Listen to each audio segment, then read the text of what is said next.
surpasses any man.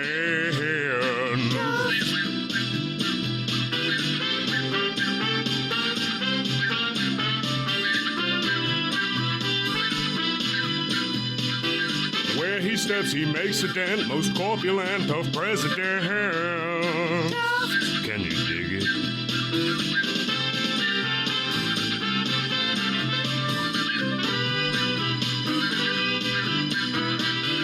Went down to the Philippines and ate up all of their refried beans. Right on. You see, this big Bill Taft is one big mother. Shut your mouth. Just talking about Taft. William Taft is a man who's only understood by his woman. Nellie Taft.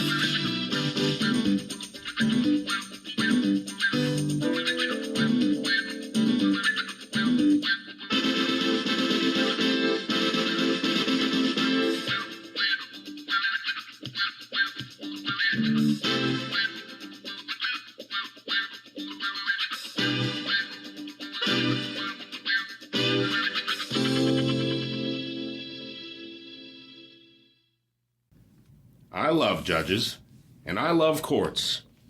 They are my ideals, that typify on earth what we shall meet hereafter in heaven, under a just God. Those are the words of William Howard Taft, our 27th president, and the subject of this, the 27th episode of the Dead Presidents Podcast.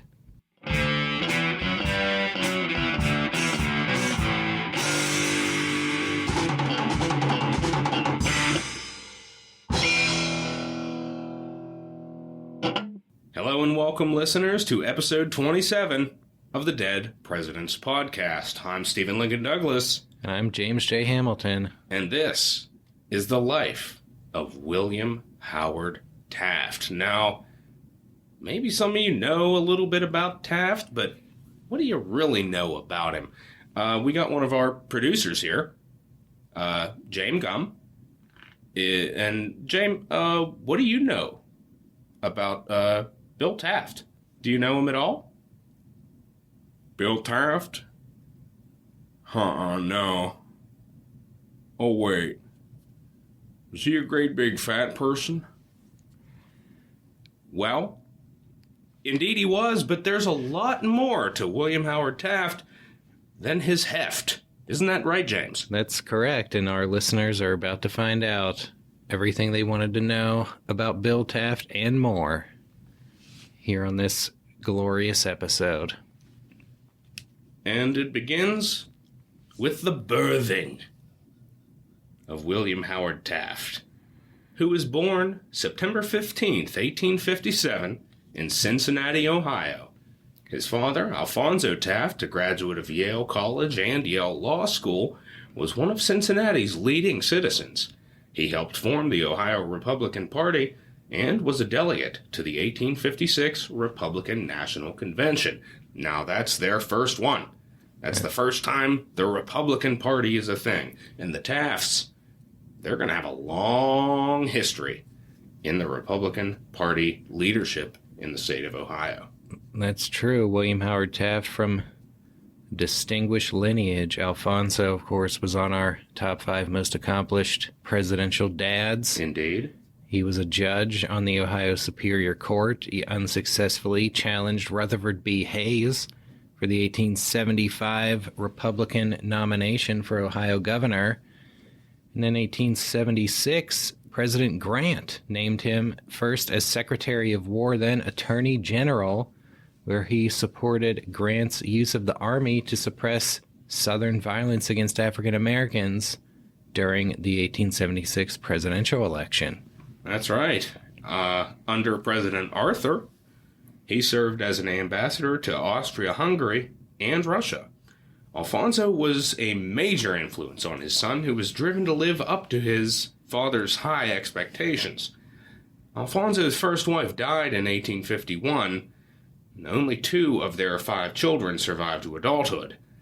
In 1853, he remarried to Louisa Torrey, a graduate of Mount Holyoke Female Seminary, who anonymously wrote and published a satirical newspaper, the Yale Gallinipper, with 2 other women.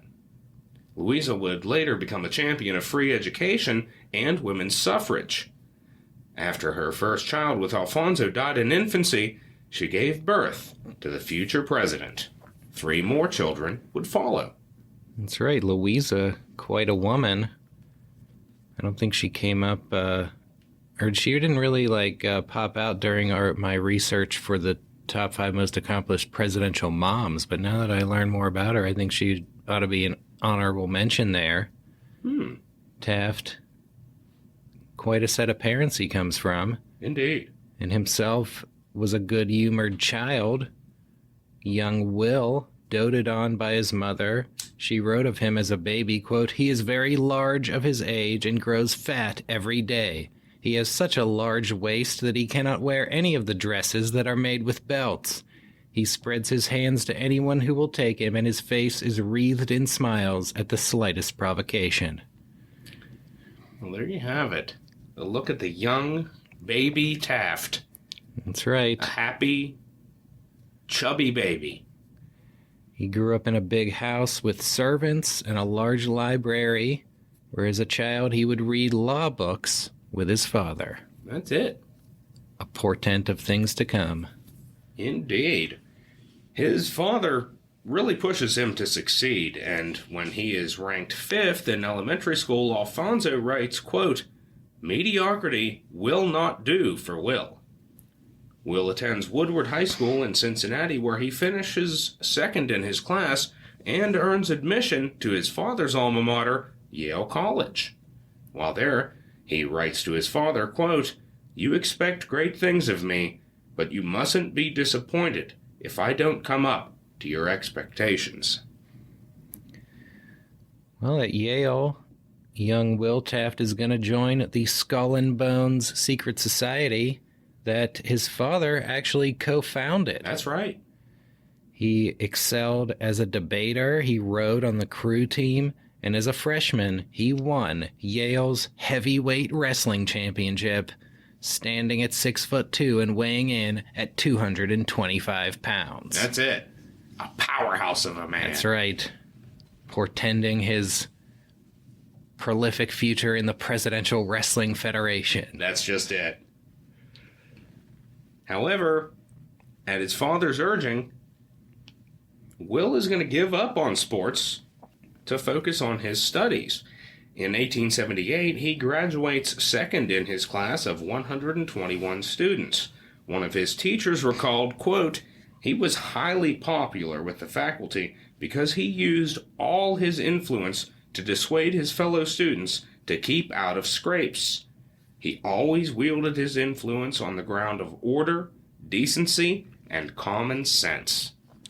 Nice. Taft showing some leadership skills. Indeed. He goes on to enroll at Cincinnati Law School and also supplemented his studies by working at his father's law office and by taking a job with the Cincinnati Commercial newspaper, where he reported on local court cases. His father continued to push him hard to succeed, writing, quote, "I do not think you have accomplished this past year as much as you ought with your opportunities. Our anxiety for your success is very great, and I know that there is but one way to attain it, and that is by self-denial and enthusiastic hard work in the profession." That's just it. And while in law school, Taft actually went on to confront the editor of a, quote, "cheap and sensational little newspaper who published a false story impugning his father's integrity.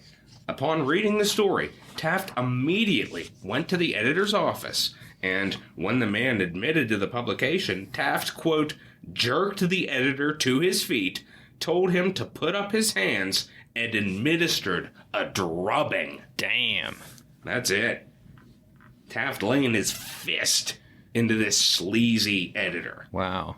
Yeah, and Taft's father looming large in his life, really pushing him to succeed, and Taft throwing fists around to defend his father's reputation. That's right. In 1880, he's going to graduate from law school, and he will be admitted to the Ohio bar.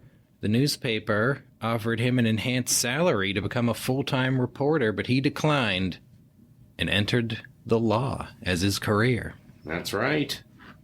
While he's reporting on the courts, Taft becomes friends with a lawyer who was elected Hamilton County prosecutor, and upon taking office, he hires Taft as his assistant prosecutor. Taft will spend a year diligently prosecuting petty offenses and occasional serious crimes. In one case, a man charged with murdering a 16-year-old prostitute was found not guilty by reason of insanity.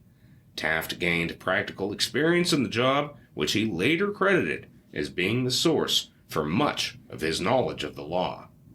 Wow. I think you'd have to be insane to murder a 16-year-old prostitute. Mm-hmm. She has at least 2 or 3 more years of good prostitute still left in her. All right, during this period, Taft was a dedicated member of the Republican Party, and he would campaign on behalf of local candidates. He had many political connections due to his illustrious father, who was a prominent figure in the Ohio Republican Party.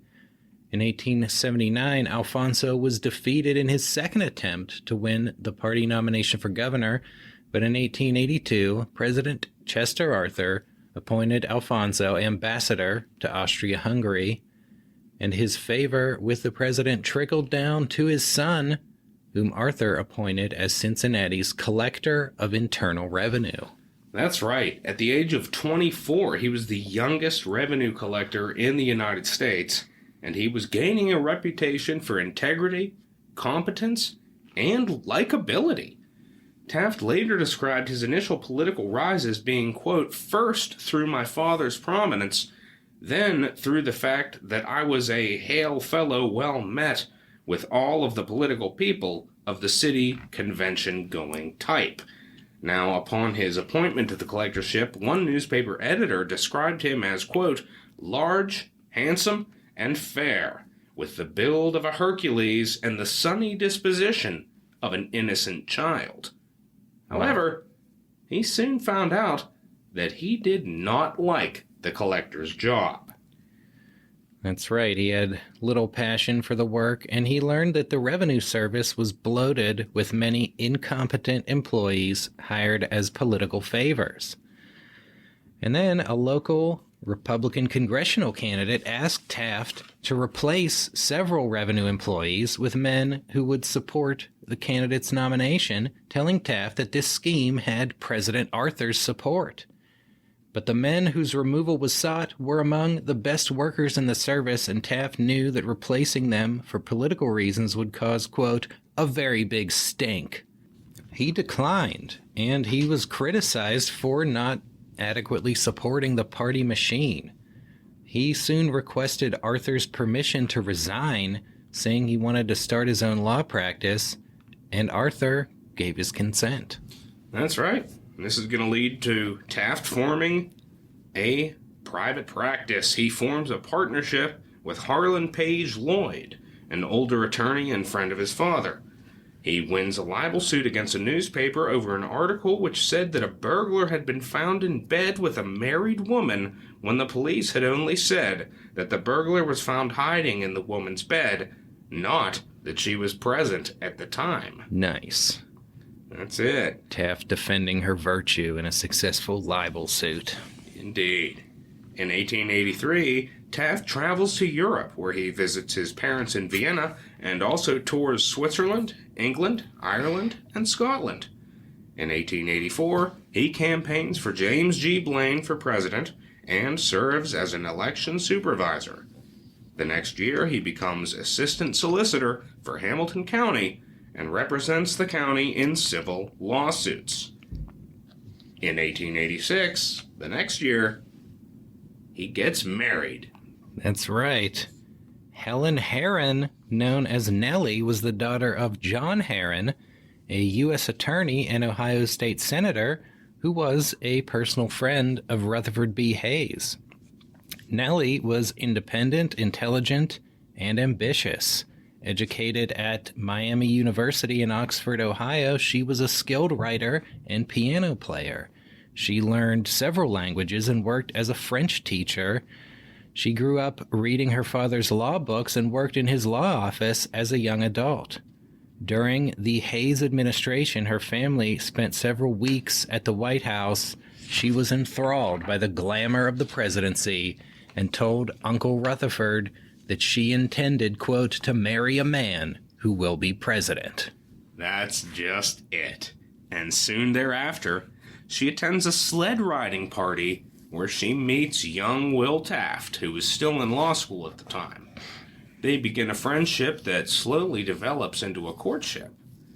Taft attended a weekly salon that Nellie held for the discussion of intellectual topics, and he was attracted to her intelligence. They recommended books to one another, attended parties together, and by 1884 were seeing each other pretty much constantly. In April 1885, he asked her to marry him, and she initially refused. Ouch.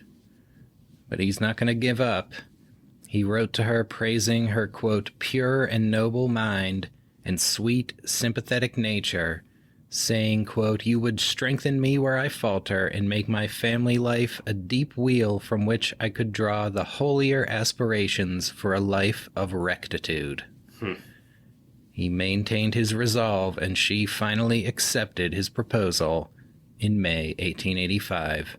They were married a year later, in June 1886, and moved into a house that he had built on a lot given to them by her father. That's right. They will go on to have 3 children. Robert Taft, future U.S. Senator and presidential hopeful, also number 1 on our list of top 5 most accomplished presidential sons not named John Quincy Adams or George W. Bush. Secondly, Helen Taft, a future historian who served as dean and head of the history department at Bryn Mawr University and was number 4 on our top 5 most accomplished presidential daughters. And thirdly, Charles Taft, who would serve as mayor of Cincinnati and who will be number 2 on our future top 5 mayors of Cincinnati, below the only clear number 1, Jerry Springer. That's right. Quite an accomplished brood of children. Indeed. Coming out of the Taft marriage. Quite a family. Absolutely. Many generations of Tafts serving their country in distinguished capacities. Speaking of distinguished capacities, in 1887, Taft is going to be elated when he learns that Governor Joseph Foraker will appoint him to fill an unfinished term on the Ohio Superior Court, a court on which his father had previously served. At age 29, he is the youngest judge on the court, and the following year he will successfully run for election to a full 5-year term in his own right. That's just it. He is just loving being a judge. Yeah. This is really where his passion lies. Yeah, his most important decision as a judge on this court is the case of Moores and Company versus Bricklayers Union Number 1, in which he held that labor unions could not engage in, quote, secondary boycotts.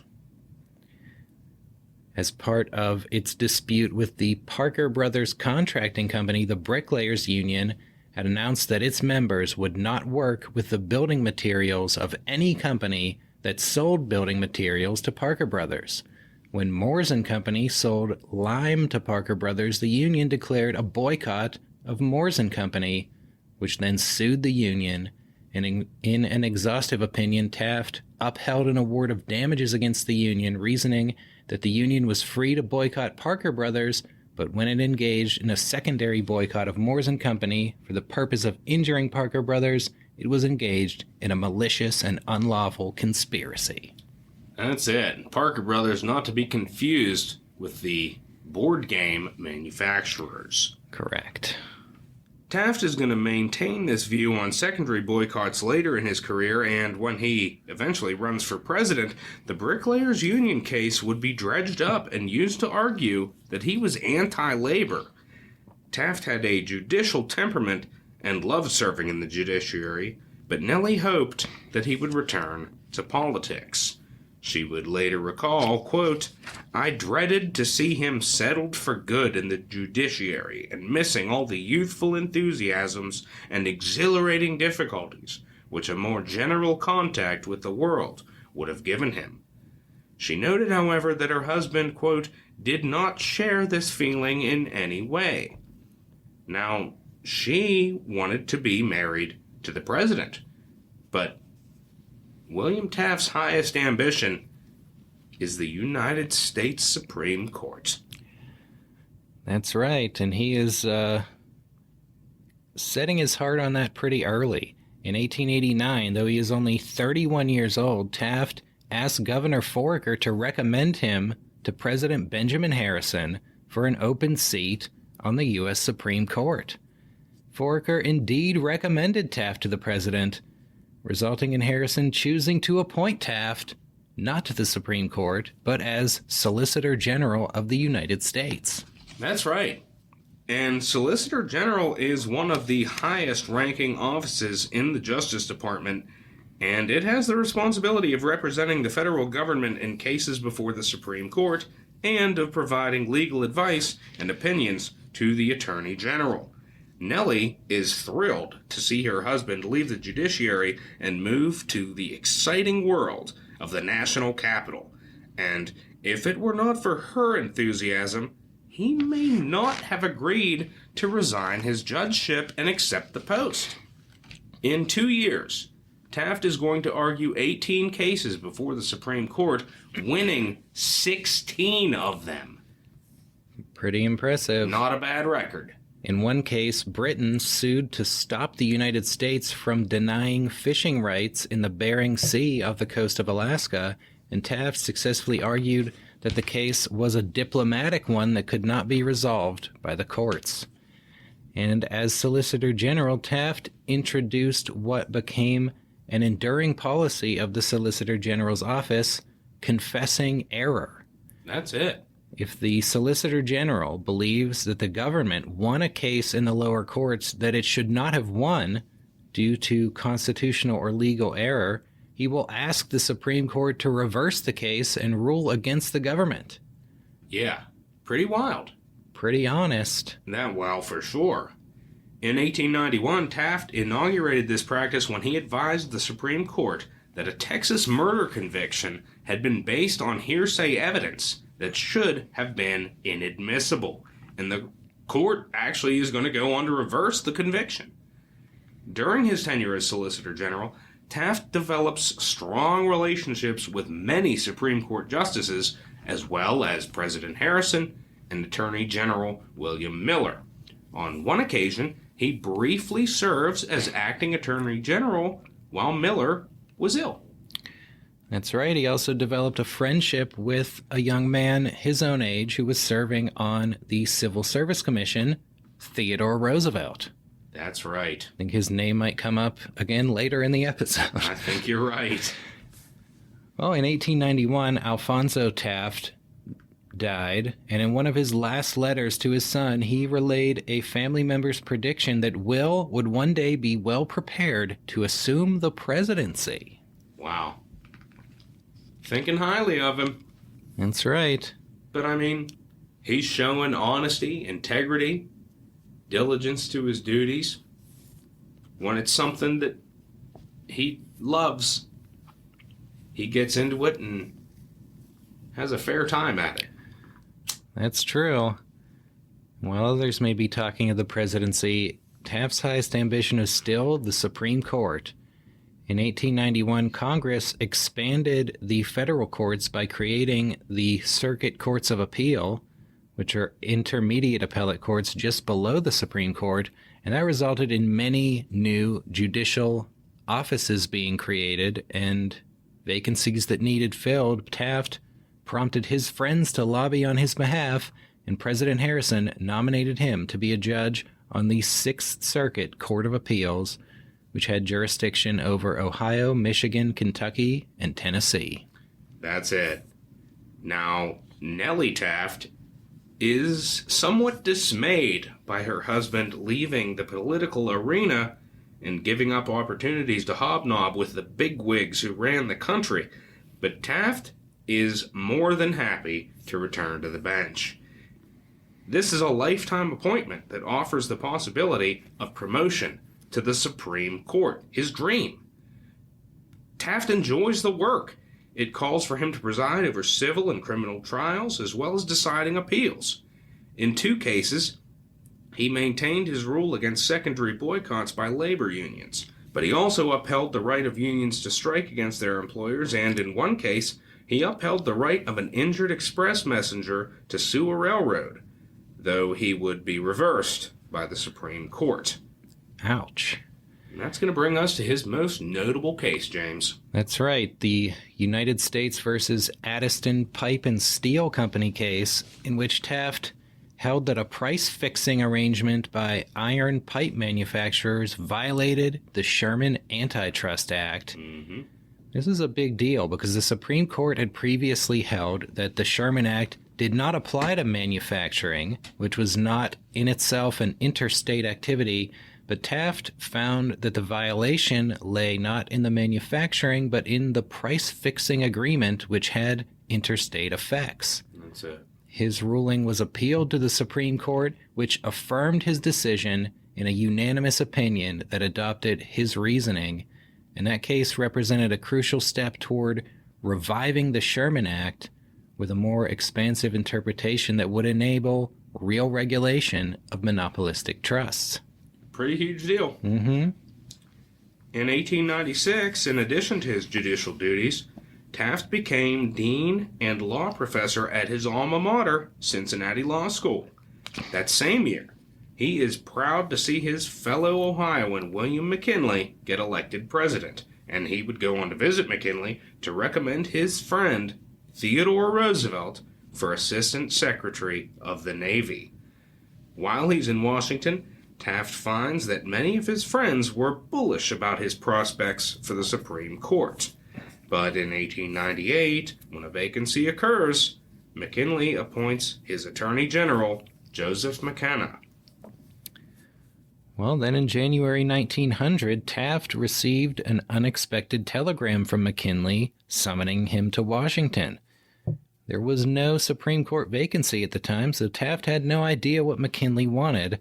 At the White House, McKinley asked Taft if he would be willing to serve on and perhaps lead a commission to govern the Philippines, which the U.S. had recently acquired and annexed following the Spanish-American War. Taft is astounded by this request. Indeed. He told McKinley that he spoke no Spanish and he had not favored annexing the Philippines, and he expressed dismay over potentially ending his judicial career. That's right. I mean, what he loves is the judiciary. Mm-hmm. That's where his heart is. And he gets this astonishing request. And he really doesn't know what to make of it, but McKinley promises him that if he takes the job, he will appoint Taft to the Supreme Court at the next opportunity. Wow. Despite this promise, Taft still agonizes over the decision, but he ultimately agrees to join the commission on the condition that he will serve as its head. Nellie later recalled that her husband's decision to resign from the circuit court was, quote, the hardest thing he ever did. Wow. Taft leaving the judiciary and about to leave the country. Well, technically the Philippines still in the country at this time. Well, that's it. But, yeah, strange new lands and new ventures await William Howard Taft, and we'll find out if his decision to resign from the circuit court is indeed the hardest thing he ever does when we come back from this word from our sponsors.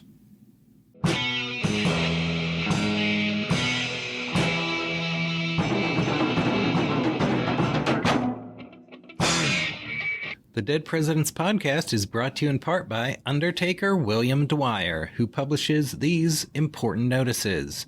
Viola Minor, the little infant child of Mr. and Mrs. William Minor of 408 Berlin Street, died last evening of spinal meningitis. The funeral will be held this afternoon at 2 o'clock at the parents' residence, and the interment will be at the Oak Grove Cemetery. Undertaker Dwyer is in charge of the arrangements. That's not all. Edmund J. Newman, the 9-month-old son of Mr. and Mrs. Adolph Newman of 522 Berlin Street, died at about 8:30 this morning, death being due to extreme heat and other complications. The funeral will be held at the St. John's Church at 9 o'clock tomorrow morning, and the interment will be in the Catholic cemetery. Reverend Kaluza officiating, and Undertaker Dwyer in charge. But wait, there's more. Louise Deerkop, the 9-month-old daughter of Mr. and Mrs. Carl Deerkop, died at 8 o'clock last night after a brief illness with cholera infantum. The funeral will be held at 2 o'clock tomorrow afternoon at the parents' residence, and the interment will be in the Oak Grove Cemetery. Reverend Julius Bergholtz officiating, and Undertaker Dwyer in charge. Listeners, if you're a friend of the Minor, Newman, or Deerkop families, or if you just like to attend infants' funerals, then right now you have a full dance card.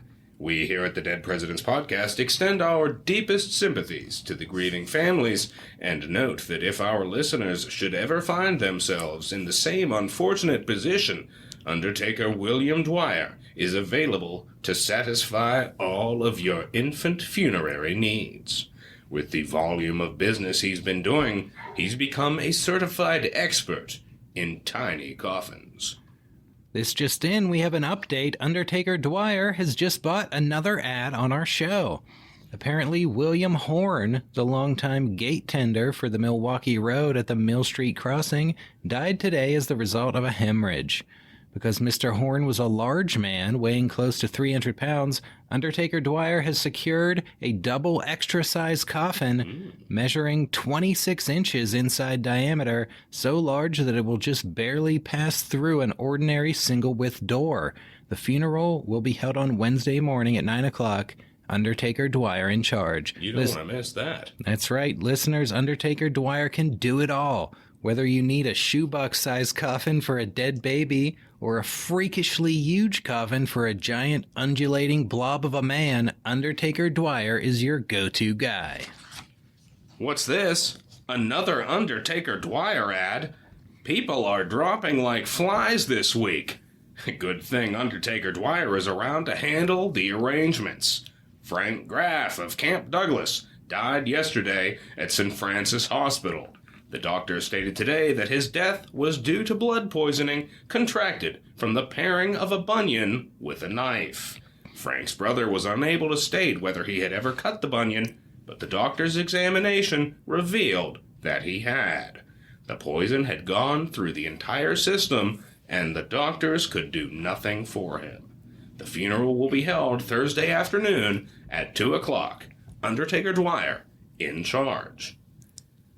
Listeners, we recognize this as a cautionary tale against treating one's bunions oneself, but more importantly, when you reach the point at which doctors can do nothing else for you, as someday you inevitably shall, you can take comfort in the knowledge that Undertaker Dwyer will do all the rest. My God, listeners, Undertaker Dwyer has bought yet another ad on our show. Wow. And this situation will undoubtedly call upon him to use all his powers, all his skills, as an Undertaker. At 8:15 this morning, during the inspection of passenger train number 49 at Grand Crossing, the body of a man was discovered with his skull crushed, lying on the floor of the vestibule between two baggage cars. The police and the coroner were immediately notified, and Undertaker Dwyer was called. Upon investigation, it appeared that the man's head had been crushed between the ends of the two cars. Evidently, the victim had been looking out from between the ends of the cars when the train rounded a curve in the track, and his head was caught when the ends of the two cars came together, death resulting instantly. A search of his clothes revealed letters addressed to Charles Zettel, New York City, which showed that he had sent money to Austria. It is presumed that the deceased was an Austrian immigrant to this country in search of work. He was dressed cheaply, like an ordinary laborer, and it is thought that having run out of work in the East, he was working his way west, stealing passage on the head ends of passenger trains. The body was taken to the establishment of Undertaker Dwyer, who telegraphed New York City in an effort to locate friends of the victim at the place where the letters in his pocket were addressed, but they wired back that they know nothing of the man. At the present time, no funeral arrangements have been made. If no one claims him as a transient pauper, he will be interred at county expense in the Potter's Field at the cemetery. Listeners, if you know Charles Zettel, an Austrian immigrant laborer riding the rails through the Midwest, please contact Undertaker Dwyer immediately to make funeral arrangements. Or, if you just want to claim a corpse for the purpose of sexually violating it, you can simply lie and say you know Charles Zettel. Either way, I can't help but marvel at how Undertaker Dwyer's services go above and beyond the call of duty. Most undertakers would immediately bury an unclaimed body in the Potter's Field, no questions asked. But if you're lucky enough to turn up as a random corpse in Undertaker Dwyer's jurisdiction, he will go out of his way to send cross-country telegraphs in an effort to locate your friends and family. And if your skull is crushed beyond all recognition, you needn't worry. Undertaker Dwyer is so damn good that when he's done working his magic, you'll be ready for an open casket funeral. This has been 6 messages from our sponsor, the most in-demand name in the funerary game, Undertaker William Dwyer. And now, back to the show.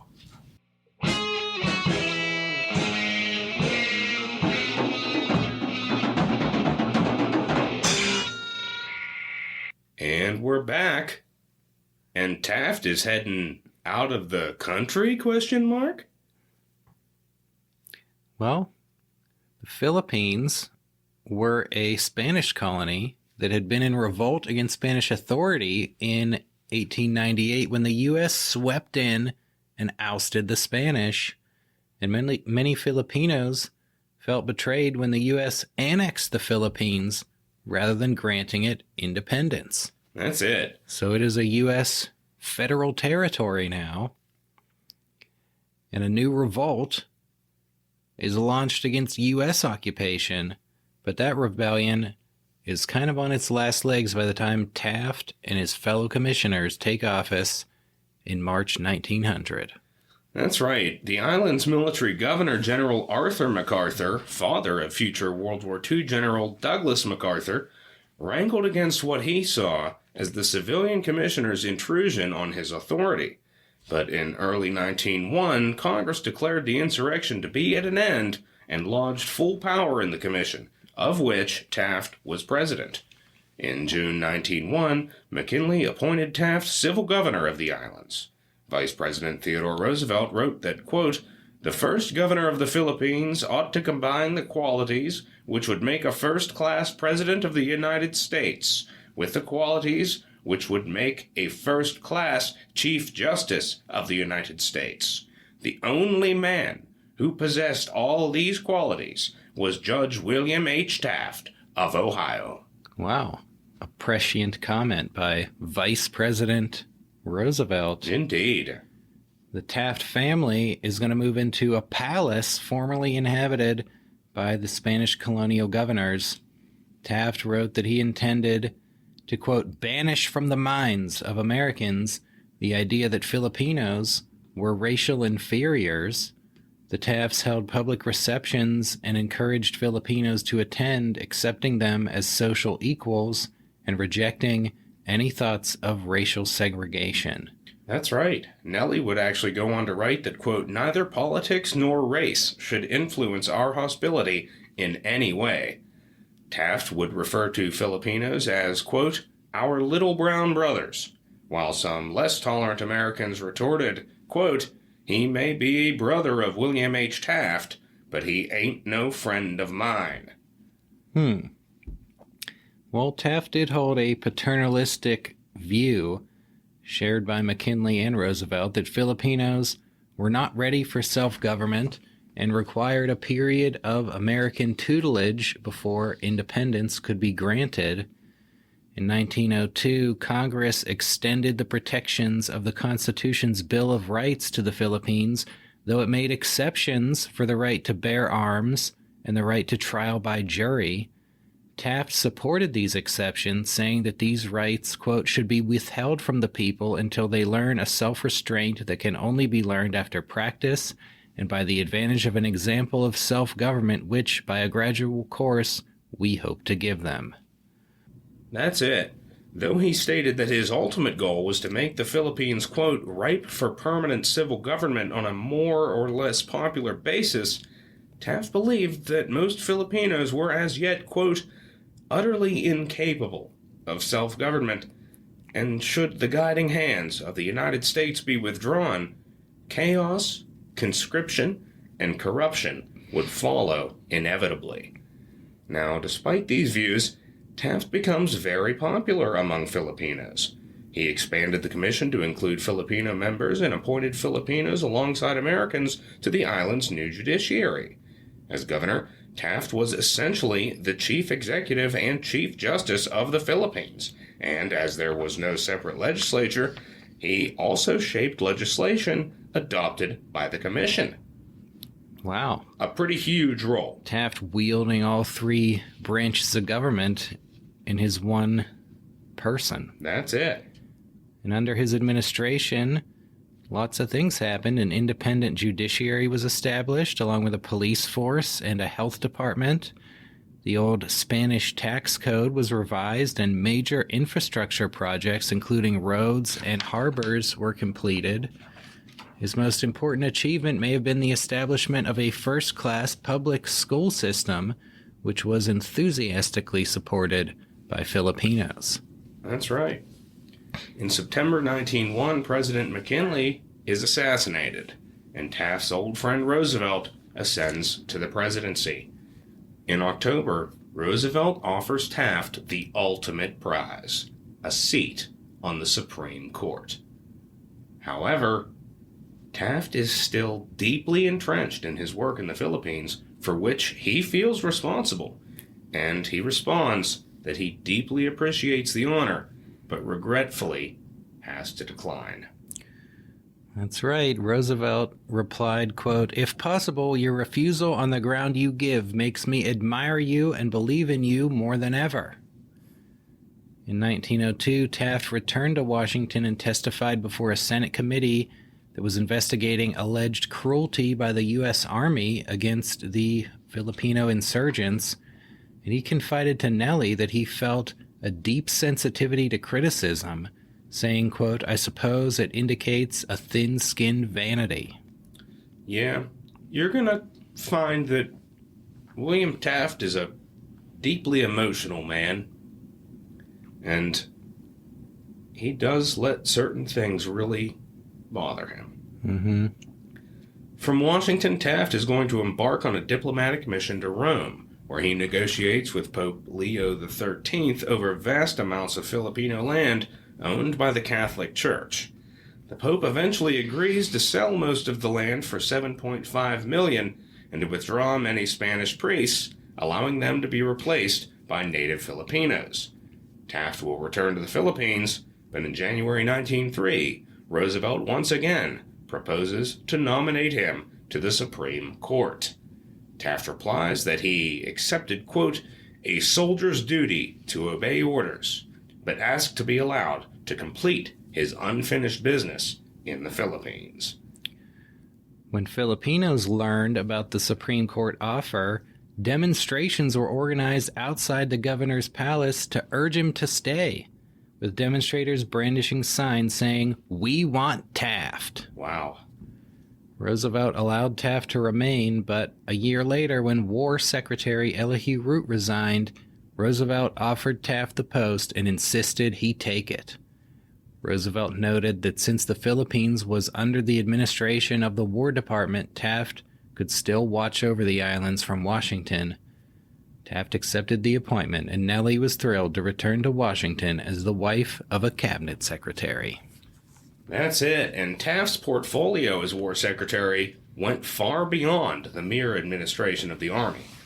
In 1904, after acquiring the rights to build a canal across Panama, the U.S. established the Isthmian Canal Commission to take charge of the canal zone and construct the canal. The commission reported directly to the War Secretary. Taft traveled to Panama in 1904 to view the progress and meet with Panamanian officials. In 1907, he selected Colonel George Goethals of the Army Corps of Engineers to take over as the project's chief engineer. That's right. The construction efforts made astonishing progress under Goethals, and the canal would eventually open in 1914. Taft continued to oversee the administration of the Philippines, advocating for free trade between the islands and the U.S. He traveled to the Philippines in 1905 and again in 1907 when he presided over the opening of a new Filipino legislature.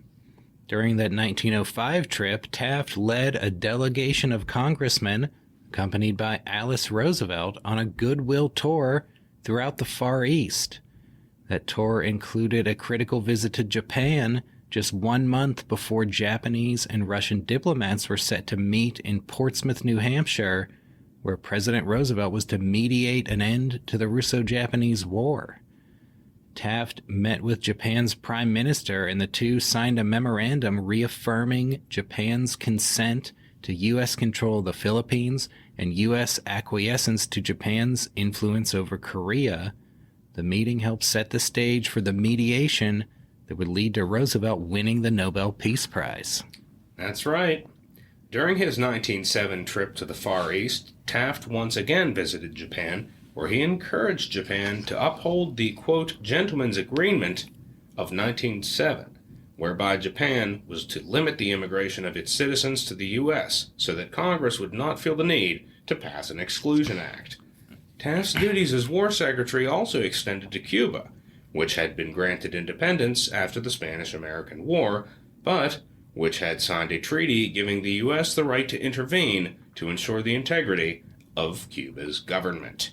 In August 1906, Cuba's Liberal Party launched an uprising in protest of alleged election rigging by its Conservative Party president, and both factions sought U.S. intervention. President Roosevelt initially resisted intervention, but when the Cuban president and his cabinet resigned and the country was left without a government, Taft invoked the 1903 treaty, occupied Cuba with 6,000 troops, and installed himself as provisional governor, a post he held for 2 weeks until the U.S. ambassador to Panama took over for him. Wow. A magazine called Taft, quote, the proconsul of American good faith to fractious islands, an ambassador to stubborn tasks at far corners of the earth. Pretty impressive. That's right. Taft doing a lot of things all over the world. The provisional government maintained order in Cuba until troops were withdrawn in 1909 when a new Cuban government, chosen in elections held under American supervision, took over. Taft also happened to be in Cuba during the Brownsville Affair, which our listeners might recall from episode 26, in which President Roosevelt dishonorably discharged a battalion of African-American Army soldiers accused of violence against the Texas town where they were stationed. Taft later suggested that the matter be reopened, but Roosevelt did not budge, and it much later became accepted that the soldiers had been framed by the racist townspeople. That's right. So Taft kind of able to avoid the stink of the most disreputable scandal of the War Department during his tenure. That's right. That one more sticks to Roosevelt. Well, and this incident notwithstanding, Taft is Roosevelt's closest advisor. First Lady Edith Roosevelt felt that the two were, quote, too much alike, and that Taft agreed too easily with her husband. Taft often kept watch over the White House when the president was out of town. Roosevelt once remarked that he felt good about going on a hunting trip because he had, quote, left Taft sitting on the lid. Taft, he still has his eye on the Supreme Court, but by this time, he particularly covets the post of Chief Justice. Yeah, that's right. He'd been declining offers to join the Supreme Court a couple times. I think by now he's almost taken it for granted that he's going to get that, and now he wants to be chief. In 1906, when an associate justiceship became vacant, Taft wrote in his diary, quote, I am very anxious to go on the Supreme Bench, The president has promised me a number of times that he would appoint me Chief Justice if a vacancy occurred in that position, and he knows that I much prefer a judicial to a political future. Yeah, this is almost reminiscent of James Buchanan, in a way. He wanted to go on the Supreme Court. He had chances to do it. Mm-hmm. This is a less waffling. Right, but I think Buchanan really wanted to be president, but he'd take the Supreme Court. Now, Taft really wants the Supreme Court, but other people are seeing him as the next president, particularly Nellie, who sees her own highest aspiration within reach. Yeah. She insisted that he reject an offer to join the Supreme Court. When a family friend asked Taft's young son Charles if his father was going to the Supreme Court, Charles said, quote, "Nope, Ma wants him to be president." That's right. Later that year, at a private White House dinner, Roosevelt pretended to have a clairvoyant vision of Taft's future, saying, quote, "There is something hanging over his head. I cannot make out what it is. At one time it looks like the presidency, then again it looks like the Chief Justiceship." Nellie replied, "Make it the presidency," while Taft himself said, quote, "Make it the Chief Justiceship." That's it. A little bit of a difference in goals. Well, the presidency was looming large, casting its shadow even over a man as big as William Howard Taft. Indeed. Because after Roosevelt's 1904 election to a term in his own right, he announced that he would not accept a third term, and it soon became clear that Taft was the man that he preferred to be his successor. Taft was fearful about the prospect, saying after the 1904 election that, quote, "A national campaign for president is to me a nightmare." But Taft's wife, his brothers, and Roosevelt all wanted him to do it, and he reluctantly agreed. That's just it. In 1908, Roosevelt uses his popularity and his control of the Republican Party organization to clear the way for Taft, whose potential rivals never even got off the ground. Treasury Secretary George B. Cortelyou decided not to run. Ohio Senator Joseph Foraker, who as governor had appointed Taft to the Ohio Superior Court, had his candidacy derailed when letters emerged showing that he had received suspicious payments from Standard Oil executives. New York Governor Charles Evans Hughes planned a major speech that was to launch his bid for the nomination, but on the same day, as our listeners will remember, Roosevelt sent an incendiary special message to Congress that pushed Hughes out of the headlines. That's right. The route to the nomination is remarkably clear for Taft. In June 1908, at the Republican National Convention in Chicago, Taft wins the nomination on the first ballot, receiving 702 votes. In a distant second was Pennsylvania Senator Philander Knox with 68 votes, followed by 67 for Hughes, 58 for House Speaker Joseph Cannon, and 40 for Vice President Charles Fairbanks.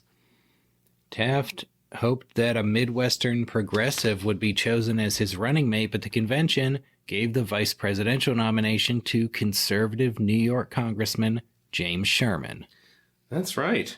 In a speech accepting the nomination, Taft said that his agenda would be, quote, "distinct from and a progressive development of Roosevelt's agenda," saying that, quote, "the chief function of the next administration is to complete and perfect the machinery by which these standards may be maintained, by which the lawbreakers may be promptly restrained and punished, but which shall operate with sufficient accuracy and dispatch to interfere with legitimate business as little as possible."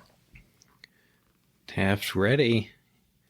The Democratic Party, well, are they ready? Because they're going to nominate once again William Jennings Bryan, the former Nebraska congressman who'd been the party's unsuccessful nominee in 1896 and 1900. That's it. Is the third time going to be a charm for William Jennings Bryan? Well, he was a populist and an electrifying orator. He had previously run on free silver and anti-imperialism.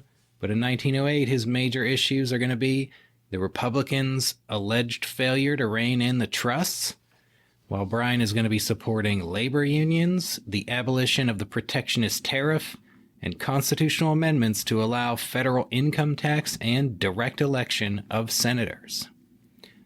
On the issue of trust regulation, Taft maintains the expansive view of the Sherman Act that he had adopted as a judge and proposes vigorous prosecutions of corporations that violate the law. On tariffs, he supports the Republican Party platform's position to maintain protectionist tariffs but reduce rates, and he pledges to call a special session of Congress to address the issue. When it comes to labor unions, he supports the right to strike, but reiterated his judicial view against secondary boycotts. That's right. Taft endorses the direct election of senators and says he would support an income tax if it became necessary. Bryan accuses Taft of co-opting Democratic ideas and for imitating him, quote, in using the talking machine as a means of reaching the public. You got to remember, this is some of the first times that you're actually able to hear the voices of the candidates. Yeah, if you're not seeing them speak in person, you can get them on vinyl. Yeah. Yeah, this is the first presidential election where that really comes to play. Taft is going to record excerpts of his speeches for the Edison Record Company, and vinyl records are distributed to his supporters. Events will be held in which Taft and Bryan supporters take turns playing their candidates' records. And while Taft's in-person speeches were often lengthy, long-winded, and legalistic, they played well as sound bites on records. That's right. However, the soaring oratory of William Jennings Bryan that had mesmerized large crowds, it doesn't translate to a recording studio. And this enables Taft to hold his own against Bryan on vinyl when he could not have done so in person. And we're talking the old 78s. You got to have a special needle to play these things. We actually have an old Victrola on which those records could be played. Nice. But you couldn't do it on just a standard record player. This is the new technology. Well, on Election Day, William Howard Taft is going to win 51.6% of the popular vote, more than 1 million votes ahead of Bryan, who wins 43%. Taft wins the Electoral College 321 to 162, winning 29 out of the 46 states. That's just it.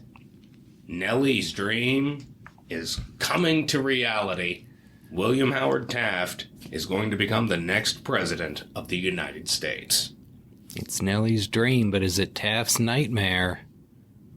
We'll find out after these messages.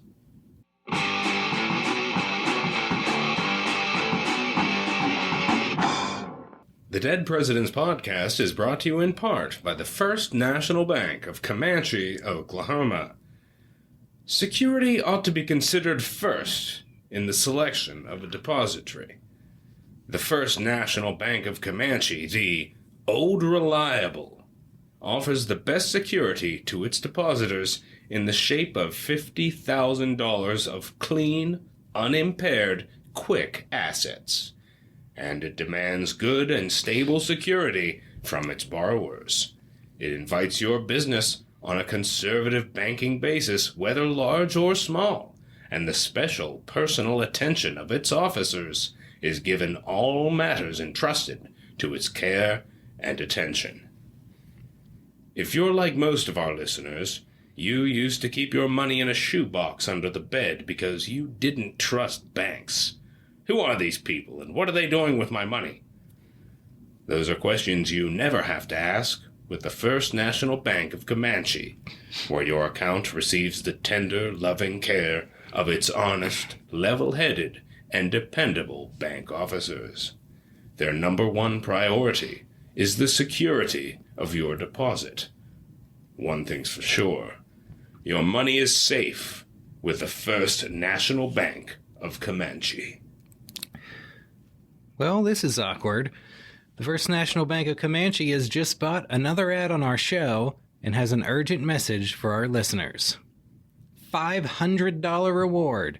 Officials of the First National Bank of Comanche have offered a reward of $500 for any information leading to the apprehension of John B. Campbell, its assistant cashier and the acting city treasurer, who skipped out during the absence of the bank president and cashier, taking with him more than $6,000 in gold and currency.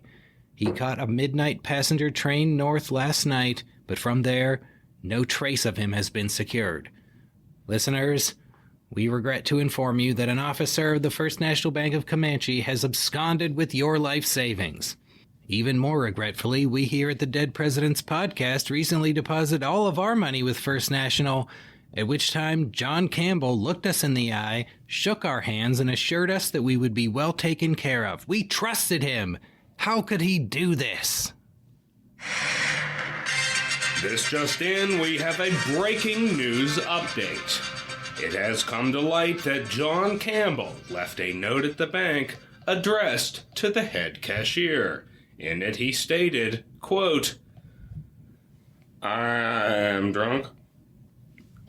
I don't know how long I put on a time log, but I think for 20 hours. If I don't show up in the morning, I'll be there by 12 o'clock, sure. I'm drunk as a lord, but no, I rate this is all okay." Signed, John B. Campbell. Listeners, now that I think about it, I did detect a strong odor of alcohol at the time I shook John Campbell's hand, but frankly, I assumed that the odor originated with myself. I never suspected that a bank officer of the old reliable First National, no less, would be imbibing on the job. We were told he was solid, stable. We signed up for Campbell the Rock.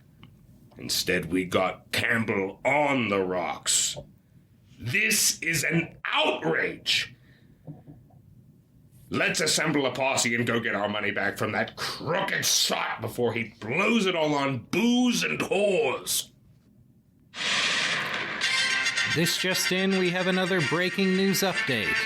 The First National Bank reports that a draft for $6,000 has just been received from John Campbell via a bank in Denver, accompanied by a letter stating that he was drunk at the time he left and that it was his desire to right the wrong of which he was guilty. He stated further that when he recovered from the drunk and realized what he had done, that the strain was more than he could stand and that he just had to return the money and tell the truth about how he happened to leave. Had he been himself, he says, such an idea as taking the money would never have entered his head, but as it stands already a deed in the past, all he can do is to rectify the awful misstep the best way possible. The First National Bank president has withdrawn the $500 reward and stated that the affair is at an end so far as the bank is concerned. Listeners, who among us hasn't drank to the point of blackout and done something like steal from our employer an amount of money worth several years' salary? We've all woken up to find out we did things the night before that we're not proud of. Can any of us honestly say he's never been so plastered that he could have slightly robbed a bank without realizing it? At least when John Campbell sobered up, he owned up to his mistake and sent the money back. I'm inclined to let him off the hook at this point. Let he who is without gin cast the first stone. That being said, we'll be taking our money out of the First National Bank of Comanche and putting it back in shoeboxes under our beds, where the only drunks who will have access to it will be ourselves and whatever whores we happen to bring home. This has not been a message from the First National Bank of Comanche. And now, back to the show.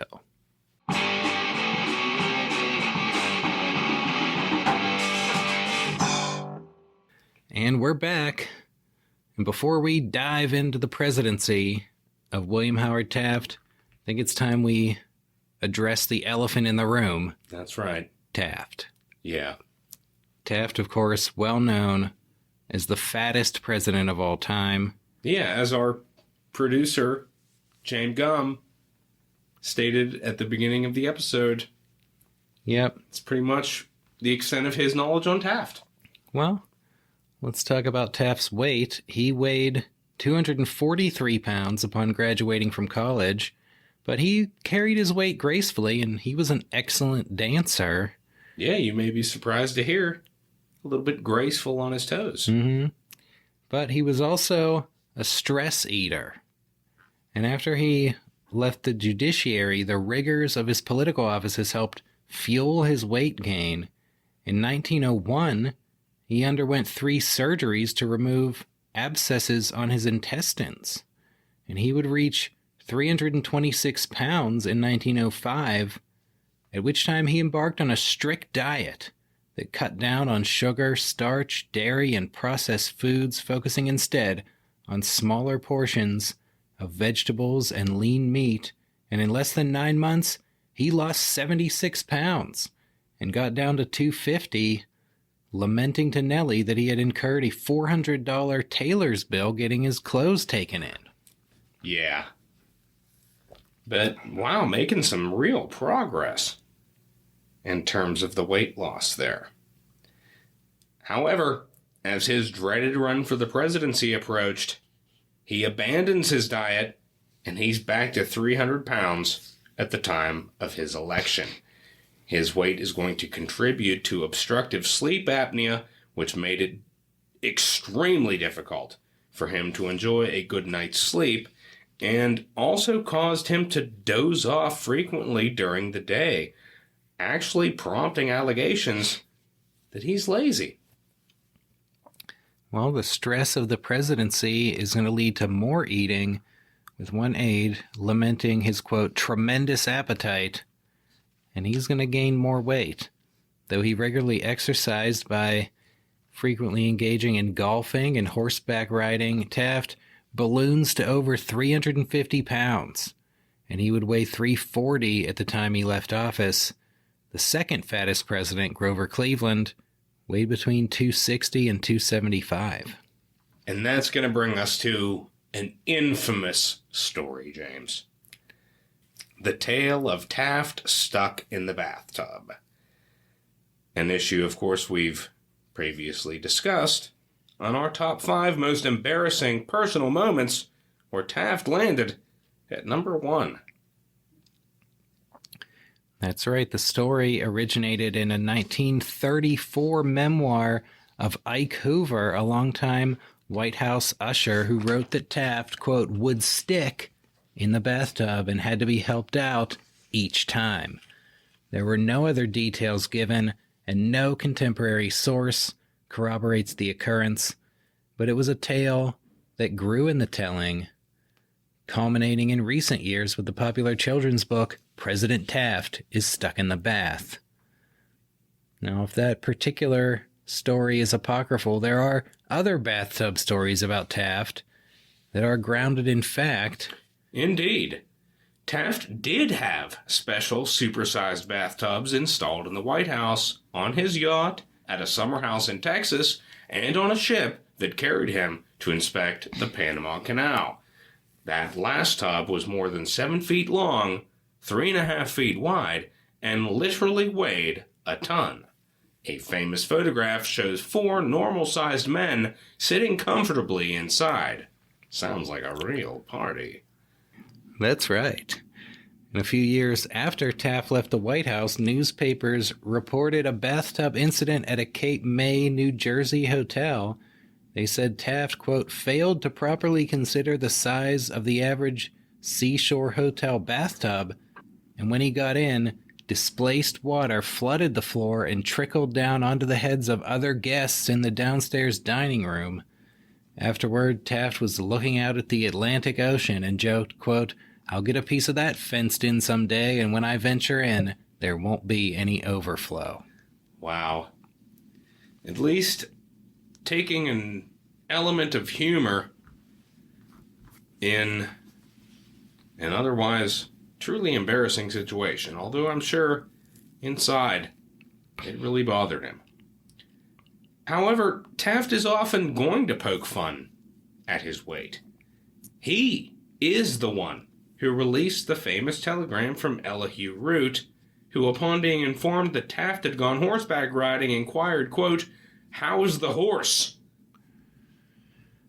Upon leaving the presidency, when Yale offered Taft the chair of law, he reportedly said, quote, "He was afraid that a chair would not be adequate, but if we would provide a sofa of law, it might be all right." Wow. Self-deprecating.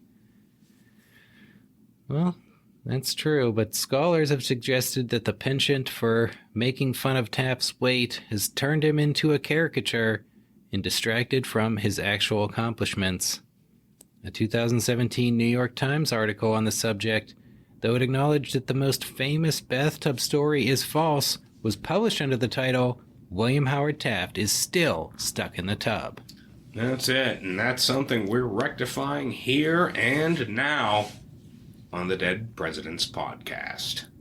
That's true. While we try to have fun on the episode and we have made plenty of jokes about Taft's weight, we're also making sure that his actual accomplishments are covered in full. That's it. Taft is going to assume the presidency on March 4th, 1909, the night before a blizzard blanketed Washington, D.C. with 10 inches of snow, forcing Taft to take the oath and deliver his inaugural address in the Senate chamber rather than outside the Capitol. He said he, quote, "had the honor to be one of the advisors of my distinguished predecessor, and as such, to hold up his hands in the reforms he has initiated. I should be untrue to myself, to my promises, and to the declarations of the party platform on which I was elected, if I did not make the maintenance and enforcement of those reforms a most important feature of my administration." Taft called for continued action against monopolies and industrial combinations, as well as banking reform, and he repeated his promise to reduce tariffs, saying he would call Congress into an immediate special session for that purpose. He also spoke in favor of expanding foreign trade and increasing American investment in Latin America and Asia. Despite the blizzard, the inaugural parade was held as planned, with 6,000 workers having removed 58,000 tons of snow to clear the route. What a feat. And Nellie became the first Lady to join her husband in leading the parade. Something she was probably elated to do. That's right. With Roosevelt leaving the country for a year-long African safari, Taft wrote him a note saying, quote, "I want you to know that I would do nothing in the executive office without considering what you would do under the same circumstance, and without having, in a sense, a mental talk with you over the pros and cons of the situation." Asked about Taft's prospects, Roosevelt had privately expressed to a friend, quote, "He's all right. He means well, and he'll do his best. But he's weak." Theodore Roosevelt. He will certainly cast a long shadow over the Taft presidency. Indeed, he will. And a rift between the two men was already opening up over Taft's replacement of Roosevelt appointees. Taft recalled, quote, "One day, just after I was nominated, I told Roosevelt that should I be elected, I did not see how I could do anything else but retain all the old members of the cabinet." However, he ended up retaining only 2 members of the cabinet, Secretary of Agriculture James Wilson and George Meyer, who was moved from Postmaster General to Navy Secretary. That's right. Taft asked Elihu Root to continue as Secretary of State, And when Root declined, he asked Roosevelt's great friend, Senator Henry Cabot Lodge, who also declined. That's just it. Taft instead is going to appoint Pennsylvania Senator Philander Knox, who had served as Roosevelt's trust-busting attorney general, and as you'll remember, was second to Taft in votes at the convention there. Yeah. So far, so good on trying to uphold Rooseveltianism in the cabinet. Indeed. But then he's going to go his own way as well. That's it. As his own attorney general, he names William Wickersham, who was a law partner of his brother, Henry Taft. Taft's view on appointing a top corporate lawyer to head the Justice Department was, quote, "I don't know why the United States should not have the benefit of as good a lawyer as the corporations." Yeah, and just to note, Philander Knox had also been a top corporate lawyer before he became Roosevelt's tool for taking down corporations. Indeed. Taft would also name corporate lawyers as Postmaster General, Secretary of War, Secretary of Commerce, and Secretary of the Interior. That's it. And now some of Roosevelt's loyalists are going to be pretty miffed about not being continued in office, as is Roosevelt himself. And Taft's decision to replace Interior Secretary James R. Garfield, the son of President James A. Garfield, would have fateful consequences. That's right, and Taft's War Secretary was a Southern Democrat, and his Treasury Secretary was a former Democrat, appointments which prompted Republican House Speaker Joseph Cannon to quip, quote, "The trouble with Taft is that if he were Pope, he would think it necessary to appoint a few Protestant cardinals." Interesting words. But Taft reaching across the aisle. Well, let's turn our attention to Taft's other half, Nellie Taft. As Taft embarked on his presidential duties, Nellie enthusiastically took to her role as First Lady. She's really excited to be here. That's right. This is her dream. She wanted it a lot more than her husband did. Absolutely. She redecorates the White House, removing the animal trophies put up by Roosevelt and installing Oriental furnishings. Accepting a gift from the mayor of Tokyo, a friend of the Tafts, from their trips to Japan, Nellie had over 2,000 Japanese cherry trees planted along the tidal basin, where they remain to this day as an iconic feature of the National Mall. Every time you go and see them cherry blossoms in bloom, you could thank Nellie Taft for that. That's right. She also reorganized the White House staff and cut expenditures, enabling Taft to save $25,000 per year out of his $75,000 presidential salary, and enabling the Tafts to leave office with a $100,000 nest egg. A nice hefty sum. That's true. The president, that's $75,000 is a pretty substantial salary at that time. But Indeed. the president also had to pay out of his own pocket for the White House and the entertaining and so forth. So Nellie's saving some of that money.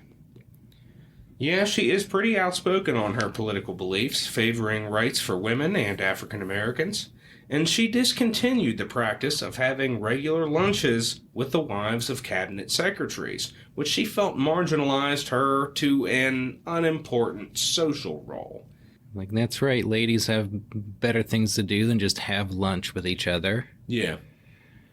However, soon after realizing her dream as First Lady, Nellie was not going to get to enjoy it to the fullest for long. Unfortunately not. Nope. In May 1909, a little after 2 months in office, Nellie suffered a debilitating stroke. It initially paralyzed her right arm and leg and left her unable to speak. Upon seeing his wife's condition, Taft, quote, went deathly pale. And as an aide recalled, quote, "The president looked like a great stricken animal. I have never seen greater suffering or pain shown on a man's face." That's it. Obviously, not a good thing. It's going to take Nellie over a year to regain her ability to speak, with Taft nursing her patiently and spending hours each day helping her try to speak. His care was integral to her recovery, with an aide saying, quote, "She always looks happy when listening to the president." Now, it's going to be 2 years before Nellie returns to a fully active schedule, with her sisters and her daughter Helen helping with hostess duties in the meantime. By June 1911, she was able to host a 25-year wedding anniversary gala with 5,000 guests, the biggest social event of the Taft presidency. Wow. A pretty tough time. You know, this was something she had looked forward to much of her life. She finally gets there. She starts becoming a real first lady. Mm-hmm. I mean, she starts to change the role. Mm-hmm. But as fate would have it, she's stricken and unable to continue what could have been. I mean, maybe we'd be talking about Nellie Taft the way we talk about, like, Eleanor Roosevelt, in terms of expanding the role of the First Lady. Yeah. Getting involved. Mm-hmm. Because she loved the life. Right. She wanted to be there so bad and relish the role. And for that to happen, such a shame. Yeah. I mean, she did do a pretty remarkable job despite the limitations. And indeed. Was able to make her mark. Well, let's see what kind of mark her husband is going to make. That's it. Let's get to the major issues of Taft's presidency, starting with tariffs.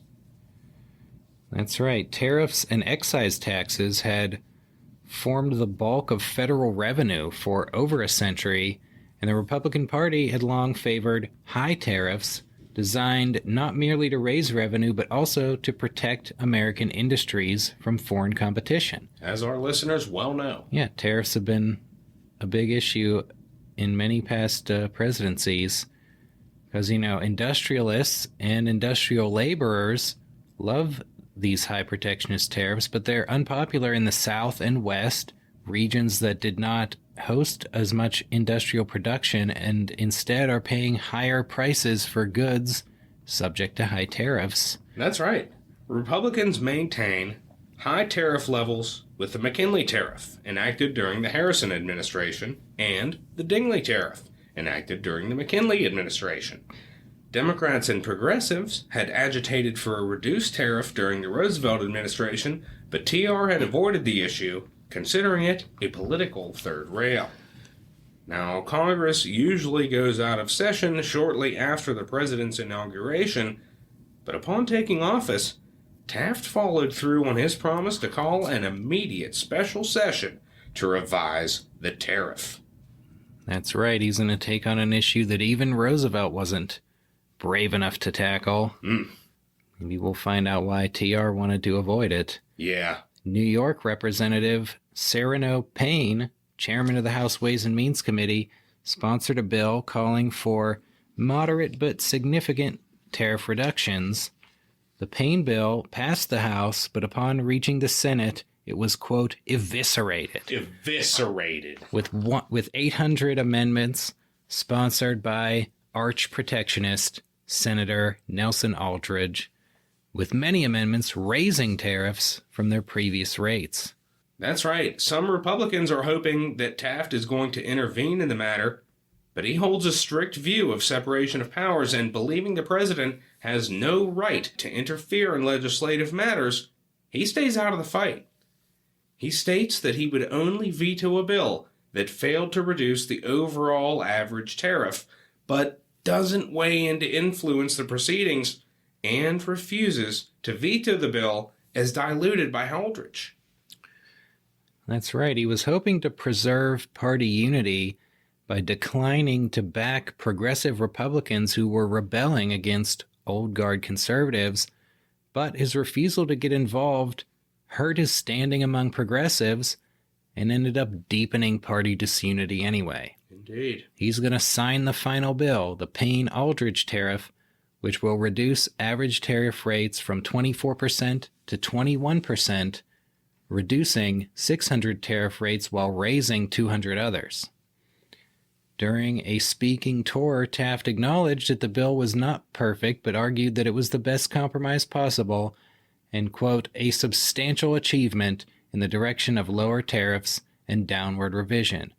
But when he referred to it as, quote, the best tariff bill that the Republican Party has ever passed, the unsympathetic press broadcast the quote and used it to characterize Taft as a tool of big business and a traitor to progressives. That's it. Taft lacks Roosevelt's talent for public relations and political messaging. His speeches and messages, they read more like judicial opinions, weighing all sides of issues without regard to their political effect. And that's going to affect him a little bit. And it's going to bring us to fiscal responsibility. With tariffs modestly lowered, other sources of revenue are needed. Taft is determined to place the federal government on sound financial footing. Increased spending in the final years of the Roosevelt administration resulted in an $89 million budget deficit for 1909. Taft directs his cabinet secretaries to cut costs, leading to a $50 million reduction in spending. Taft successfully supports a bill imposing a 2% tax on corporate net profits and also supports a constitutional amendment authorizing a personal income tax. That's right. In 1895, the Supreme Court had ruled that an income tax violated the constitutional requirement that direct taxes be apportioned among the states according to population. Taft agreed with Justice John Marshall Harlan's dissenting opinion that argued that the Constitution's framers did not consider an income tax to be a direct tax, but he did not want to embarrass the Supreme Court by enacting a new income tax and asking it to reverse itself. That's it. Instead, he supported a constitutional amendment with which Congress adopted in July 1909 and sent to the states for ratification. That's it.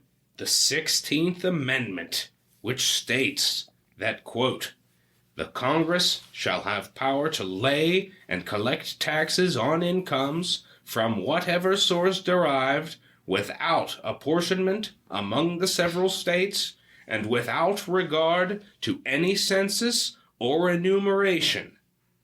And that is ratified by 2/3 of the states in February 1913, becoming part of the Constitution in the final months of Taft's presidency. That's right. Under his fiscal stewardship, the federal deficit fell to just $11 million in 1910 and then became a surplus for the rest of his term. So not only is Nellie running the White House at a surplus, Taft running the whole federal government at a surplus. Indeed. Now, Now, that's going to bring us to what is known as the Ballinger-Pinchot affair. that's right. Theodore Roosevelt had made conservation a major priority, but by the end of his presidency, Congress was beginning to push back on the unilateral executive authority to set aside lands for conservation purposes. Taft also favored conservation, but he was determined to promote it within the law and in partnership with Congress. That's right. Taft felt that Gifford Pinchot, the head of the U.S. Forest Service, was overzealously committed to conservation regardless of the rule of law. Taft is going to replace Interior Secretary James R. Garfield with Richard Ballinger, a former head of the Government Land Office under Secretary Garfield, in part because he felt Garfield was too easily led by Pinchot. Resentful of Garfield's replacement and believing Ballinger favored corporate interests over conservation, Pinchot determined to take him down. That's right. In August 1909, Pinchot encouraged Louis Glavis, a bureau chief in the General Land Office, to go to Taft with an accusation that Ballinger had a conflict of interest when he approved a claim on certain Alaska lands by a coal mining syndicate. As a private lawyer, Ballinger had once represented a member of the syndicate. Taft met separately with Glavis and Ballinger. He reviewed Glavis's 50-page report in a judge-like fashion, consulted with Attorney General Wickersham, and decided that Ballinger had engaged in no wrongdoing. Instead, he fired Glavis for insubordination. That's right. Taft was extremely sensitive to personal loyalty, among other things. And he writes to Nellie that, quote, "The heads of the departments are persons through whom I must act. And unless the bureau chiefs are subordinate to the heads, it makes government of an efficient character impossible." Now, this firing creates a political firestorm, and Taft asks Wickersham to prepare a memo stating the reasons why he had exonerated Ballinger, instructing him to backdate the memo to the date of the decision 2 months earlier. That's right, and though Taft believed that the, quote, fanatic Pinchot was behind the affair, he asked Pinchot to remain in office. However, in January 1910, Pinchot sparked a congressional investigation by sending a letter to a senator criticizing Taft's decision, and in response, Taft fired Pinchot for insubordination. And though the Republican Congress exonerated Taft and Ballinger, Taft suffered an embarrassment during the investigation when Glavis's lawyer, future Supreme Court Justice Louis Brandeis, exposed the backdating of Wickersham's memo. Taft initially denied that the memo had been backdated, then later admitted it, though he argued that he ordered it backdated because it accurately reflected the oral advice Wickersham had actually given him at the time. That's it, and progressive journalists are going to lambaste Taft over the apparent dishonesty, and Pinchot travels to Europe to denounce Taft to Roosevelt, sowing seeds of discontent that would blossom into a full-blown party schism. This is unlike Taft, who's had a reputation for honesty. Well, he did say that it was customary at the time for government documents to be backdated. Yeah. But it was not a good look. No, it wasn't, and this is what really starts to sow the seeds of discontent. Yeah, in the summer of 1910, Roosevelt is going to come out against Ballinger's campaign for a U.S. Senate seat, and Nellie will predict to her husband, quote, "Well, I suppose you will have to fight Mr. Roosevelt for the nomination in 1912, and if you get it, he will defeat you." That's it. In the 1910 midterm elections, many progressive Republicans defeated moderate and conservative Taft supporters in nomination battles, especially in the integral state of New York, where Roosevelt was elected chairman of the state party convention over Vice President James Sherman.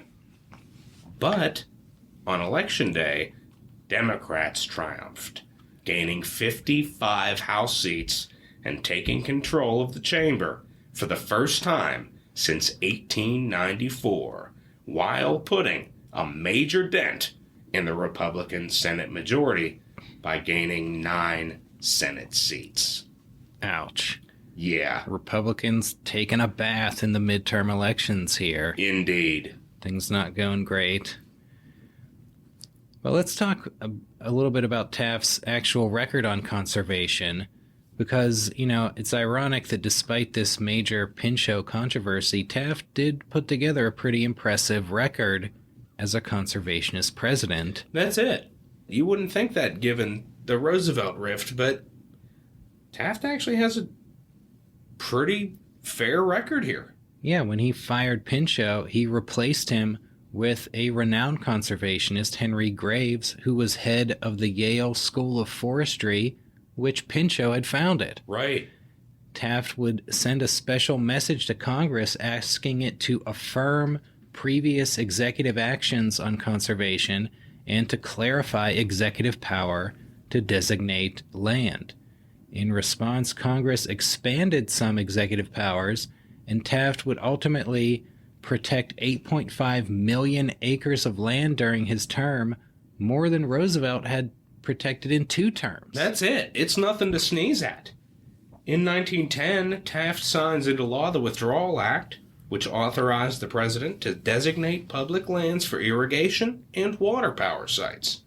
In 1911, he signed the Weeks Act, which permitted the federal government to purchase private land to protect rivers and watersheds in the eastern U.S. and called for forest fire protection efforts.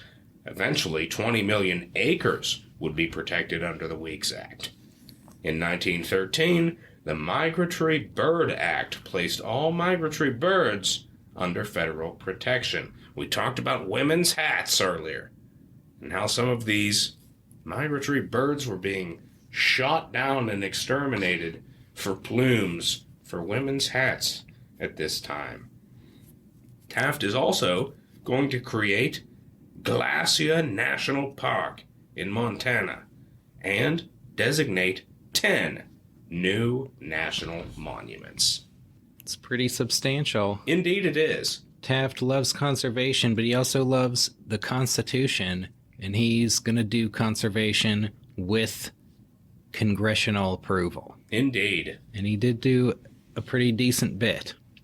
Speaking of his love for the Constitution, Taft, during his 4-year term, is going to find himself with the opportunity to appoint 6 justices to the Supreme Court. 6. That is more than any previous president except George Washington, who obviously came into office with a totally vacant court. Right. And also more than any subsequent president except for Franklin Roosevelt, who had over 12 years to rack up his appointments. That's right. So this is big. Maybe ironic, given that Taft, sitting in the White House, would probably prefer to be sitting on the bench. And yet he has to send 6 other men to take the job that he would want. Boy. In 1909, he appoints his old Sixth Circuit colleague, Horace Lurton, whom he had previously unsuccessfully urged Roosevelt to appoint. In 1910, he appointed former New York Governor Charles Evans Hughes, telling a friend, quote, "I don't know the man I admire more than Hughes. If I ever have the chance, I shall offer him the Chief Justiceship." However, when Chief Justice Melville Fuller died a few months later, Taft sat on the decision for 5 months and then elevated 65-year-old Justice Edward Douglas White, a Southern Democrat first appointed by Grover Cleveland, who was the oldest man ever made Chief Justice. It seems painfully obvious that the 54-year-old Taft named an older man over the 48-year-old Hughes because he still covets the Chief Justiceship for himself. Well, could turn out to be a pretty savvy move on part of Taft. Indeed, it could. He's going to go on to name 3 more justices, including another Southern Democrat, Joseph Lamar. And he will also sign into law the Judicial Code of 1911, which reorganized the federal courts to vest trial jurisdiction solely in the district courts and intermediate appellate jurisdiction solely in the circuit courts of appeal, ending the long federal practice of judges with both trial and appellate jurisdiction. Interesting that Taft is appointing Democrats to the Supreme Court. It's something that seems unthinkable today, James. Yeah, well, it was a different... You wouldn't have a Republican president putting Merrick Garland up for the Supreme Court. No. And you wouldn't have a Democratic president putting Brett Kavanaugh up for the Supreme Court. Nope. Well, it was a different time, a different court. Indeed. Pretty interesting. And that's going to bring us to dollar diplomacy. That's right. A hallmark of Taft's foreign policy is what has been called dollar diplomacy. As Taft himself put it, quote, "The diplomacy of the present administration has sought to respond to modern ideas of commercial intercourse. This policy has been characterized as substituting dollars for bullets. It is one that appeals alike to idealistic humanitarian sentiments, to the dictates of sound policy and strategy, and to legitimate commercial aims.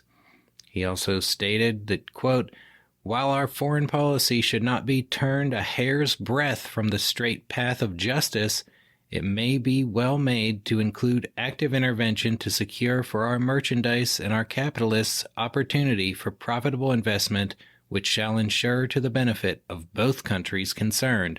There is nothing inconsistent in the promotion of peaceful relations and the promotion of trade relations. There you have it.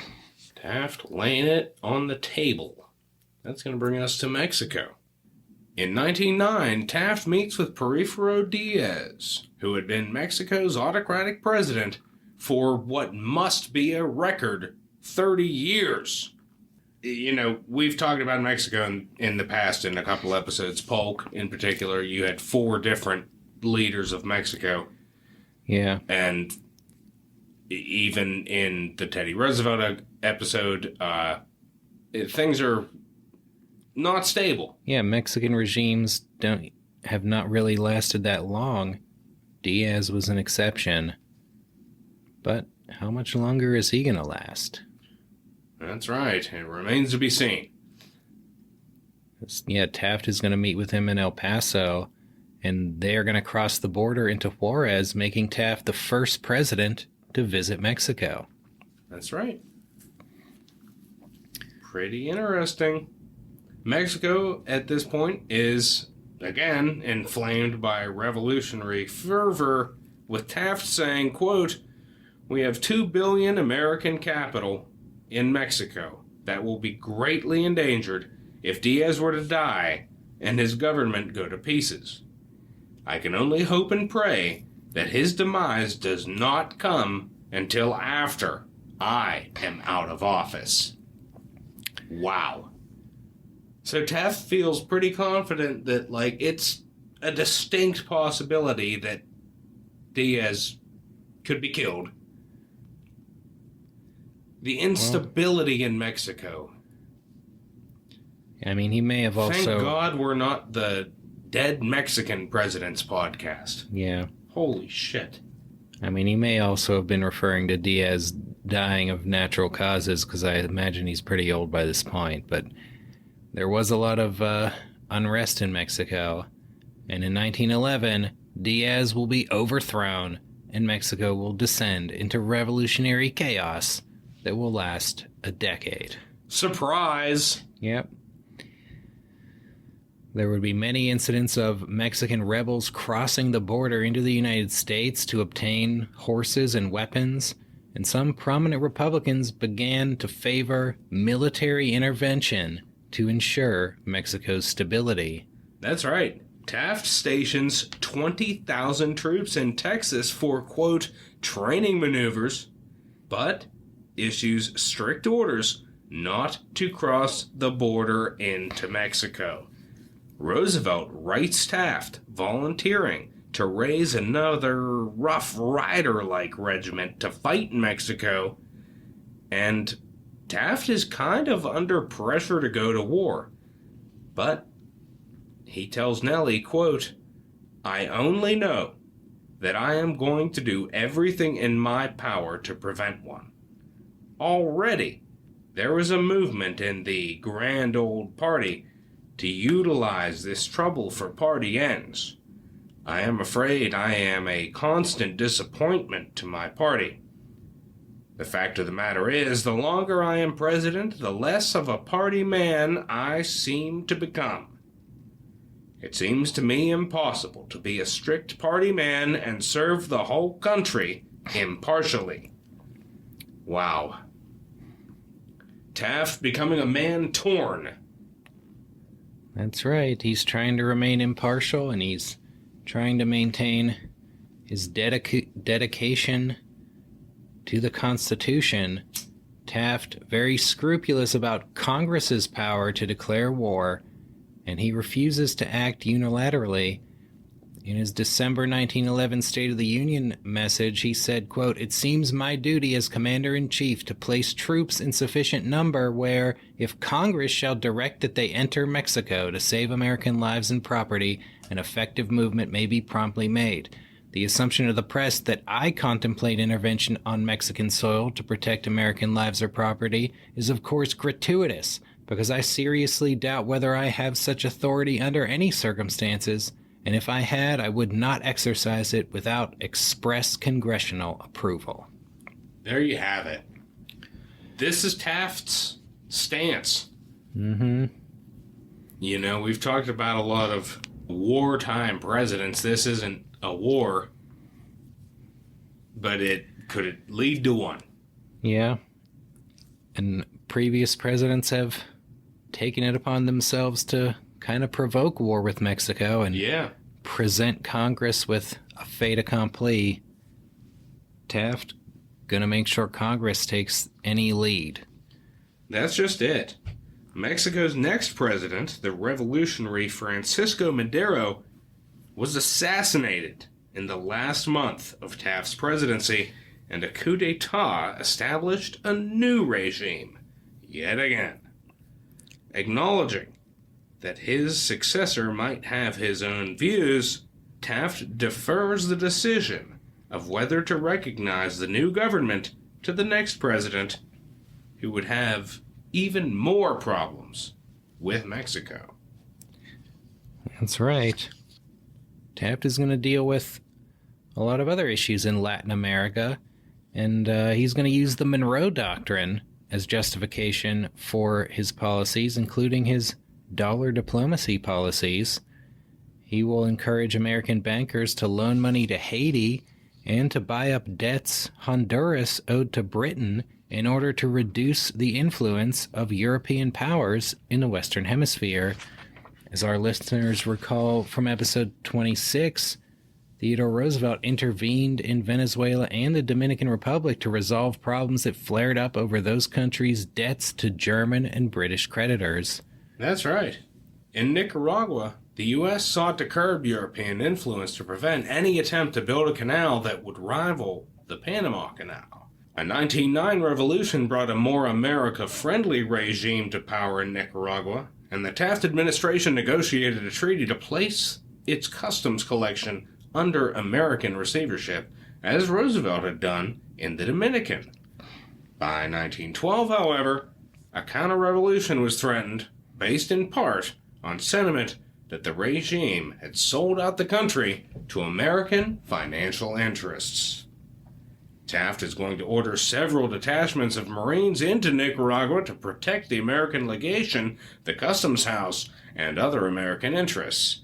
The attempted coup d'etat failed, but a small detachment of 130 Marines would remain in Nicaragua long term as a warning against future warring factions.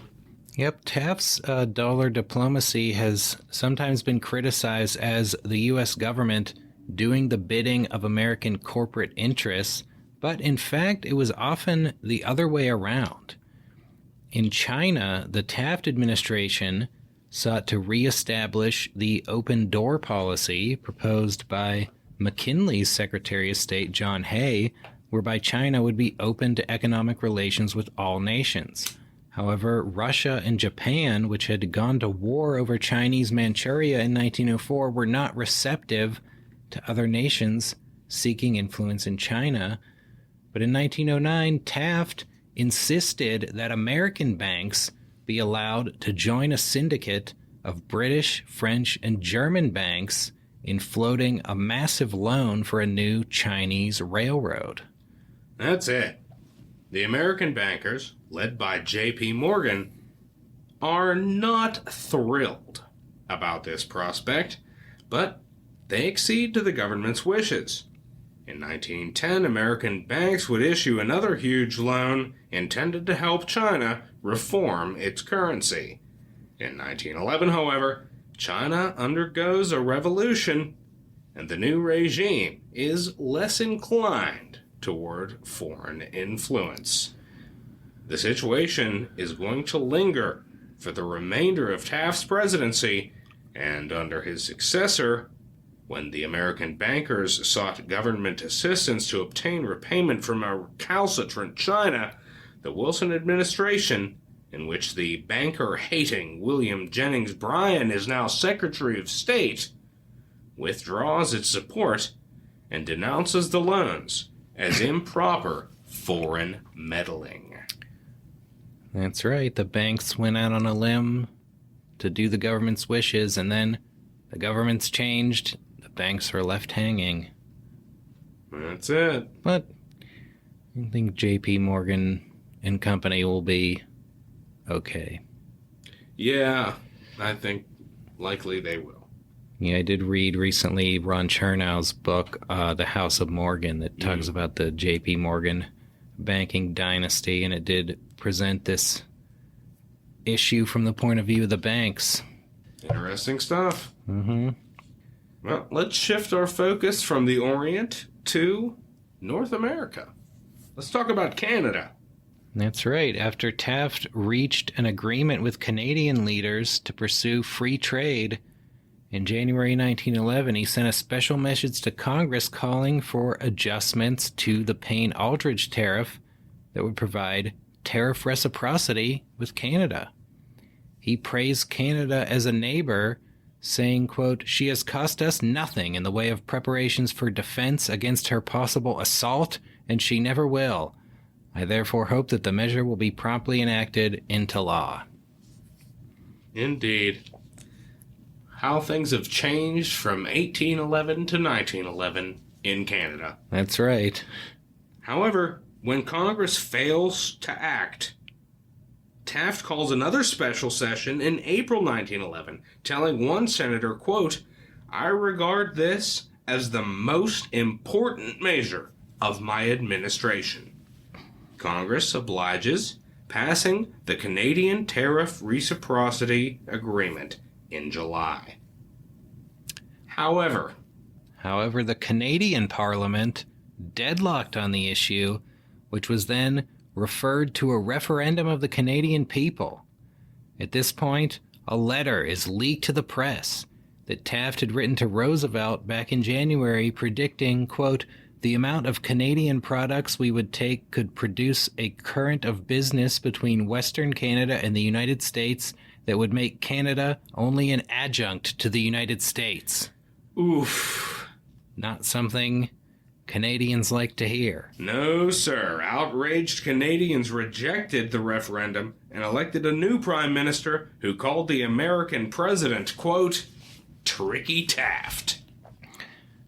That's right. Tricky Dick Nixon, not the first tricky American president. Indeed not. If you believe the Canadian Prime Minister. Well, Canada didn't think that they could trust Taft, which brings us to antitrust policy. While Roosevelt was known as the original trust buster, Taft assembles an impressive trust-busting record for himself. Now, this is much to the dismay of what's going to come later. Yeah. One newspaper writes, quote, "President Taft has not been as loud or spectacular in his attacks on the trust as was his predecessor in the White House, but he has been consistent, persistent, and unwavering, and results have been achieved, or at any rate have culminated, during his administration that have been distressing to Wall Street." That's right. In 4 years, Taft brought 70 prosecutions under the Sherman Antitrust Act, while only 40 had been brought during the 8 years of the Roosevelt administration. Yeah. And 2 cases that were initiated under Roosevelt against Standard Oil and American Tobacco were continued by the Taft administration and argued all the way to the Supreme Court, where the administration won victories in both cases on the same day in 1911. John D. Rockefeller's Standard Oil Trust was dissolved and broken up into 43 different companies, including what would become ExxonMobil, Chevron, and Amoco. Wow. Meanwhile, American Tobacco, which had absorbed over 250 competitors and produced 80% of America's cigarettes, was split up into several different companies. That's right. Also in 1911, Congress acts on Taft's State of the Union recommendations and passes the Mans-Elkins Act, which expands the regulatory powers of the Interstate Commerce Commission beyond railroads to telephone, telegraph, and wireless companies, and it also establishes the U.S. Court of Commerce to review the Commission's rate-fixing decisions. Now, by this time, Teddy Roosevelt has delivered his new nationalism speech, which fuels speculation that he is running for president again in 1912. Embracing a more radically progressive program, he crusades against the independent judiciary for allegedly thwarting the will of the people, arguing that judicial decisions should be subject to overturning by democratic vote and judges subject to recall from office. Distrusting the courts, Roosevelt believes that Taft's trust-busting strategy of antitrust prosecutions is chaotic, and rather than breaking up big trusts, he favors increased oversight by big government. Well, Taft is understandably appalled by the attacks on the judiciary, and with Roosevelt preaching in favor of, quote, pure democracy, Taft increasingly came to see his former boss as a demagogue who posed a threat to the Constitution. In October 1911, the Taft administration filed an antitrust suit against U.S. Steel that led to an open rupture with Roosevelt. As during the Panic of 1907, Roosevelt had approved U.S. Steel's acquisition of the Tennessee Coal and Iron Company, which J.P. Morgan had urged as being necessary to prevent the company's collapse and to end the panic. Now, the Taft administration argued that Roosevelt had been duped into allowing U.S. Steel to buy the company at a bargain bin price. And Roosevelt predictably took the suit as an attack on his personal honor, and he struck back with an article defending himself and arguing in favor of his own brand of trust-busting over Taft's. Yeah. While one newspaper asked whether Roosevelt was now J.P. Morgan's candidate for president, Roosevelt privately said that he could never forgive Taft for the U.S. Steel suit, and he later credited it with bringing him in to the 1912 presidential race. That's right. Taft also brought an antitrust suit against the International Harvester Company, prompting Roosevelt's criticism that Taft had previously supported the Roosevelt administration's decision not to prosecute the company.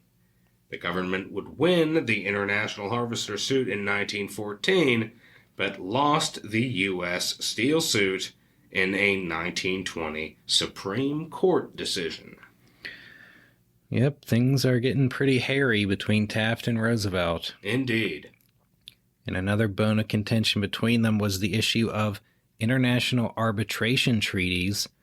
Taft announced support for, quote, an interlacing and interlocking series of treaties comprehending so many countries as to lead to the formation of an international court of judicature. He agreed to become honorary president of the American Society for the Judicial Settlement of International Disputes, and he said, quote, I don't see why matters of national honor should not be referred to a court any more than matters of property or matters of national proprietorship. That's it. The Taft administration negotiated treaties with Britain and France calling for, quote, unlimited arbitration of all international disputes. But the Senate Foreign Relations Committee, led by Henry Cabot Lodge, was not on board. Roosevelt denounced the idea, arguing that, quote, the United States should never bind itself to arbitrate questions respecting its honor, independence, and integrity. The Senate gutted the treaties with significant amendments, including exempting from arbitration disputes over immigration or those arising under the Monroe Doctrine. Taft declined to send the revised treaties back to Britain and France, later recalling, quote, "So I put them on the shelf and let the dust accumulate on them in the hope that the senators might change their minds, or that the people might change the Senate. Instead, they changed me." Well, speaking of changing Taft, that brings us to the 1912 presidential election. That's it. February 1912. Roosevelt officially enters the presidential race saying, quote, "My hat is in the ring. The fight is on, and I am stripped to the buff." That's right. Incumbent President Taft faced with a primary challenge from a fully nude Theodore Roosevelt. 1912, seeing the first major use of direct primary elections, a reform favored by progressives, which were held in about 1/3 of the states. Taft believed that he would lose the Republican nomination, but he was inspired to fight to preserve the Constitution and judicial independence. That's it. Both Roosevelt and Taft, they're going to hit the campaign trail, with Taft saying in one speech, quote, "One who so lightly regards constitutional principles, and especially the independence of the judiciary, one who is naturally so impatient of legal restraints and of due legal procedure, and who has so misunderstood what liberty regulated by law is, could not be safely entrusted with successive presidential terms. I say this sorrowfully, but I say it with the full conviction of truth." Taft returned to his train after the speech, where a journalist observed him with his head in his hands, weeping and saying, quote, "Roosevelt was my closest friend." That's it. So he's really heartbroken by...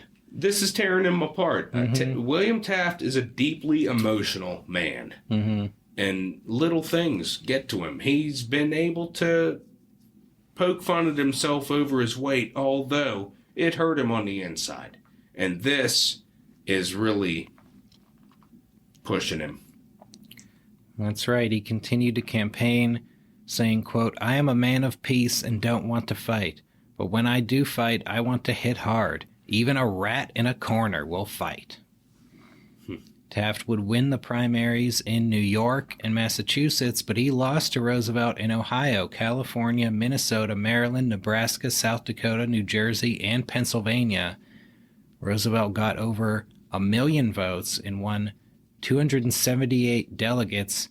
Taft got 760,000 votes and 48 delegates. But the vast majority of delegates were still determined not by primaries but by state party conventions, and Taft supporters controlled the party machinery, netting him the bulk of the state convention delegates. That's just it. And that's going to lead us to the 1912 Republican Convention, which was held in Chicago in June.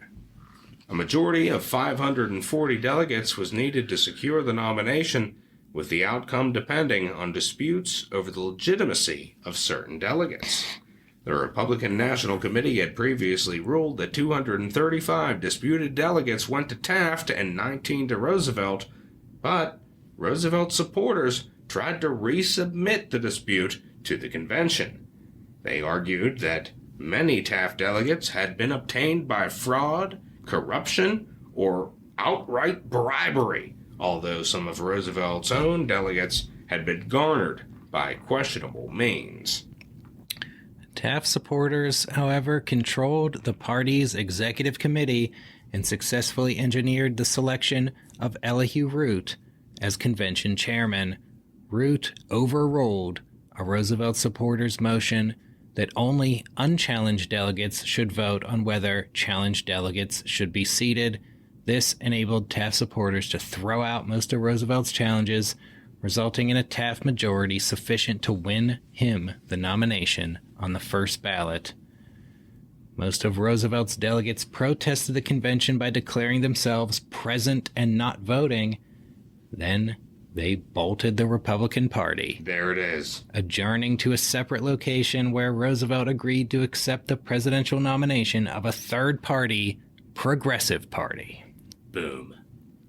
The Republican Party shattered. Split. Rent asunder.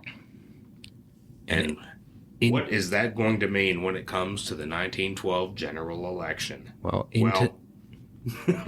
into the breach walks the Democratic nominee, progressive New Jersey Governor Woodrow Wilson, who until just a year and a half ago had spent his life as an academic, serving as president of Princeton University.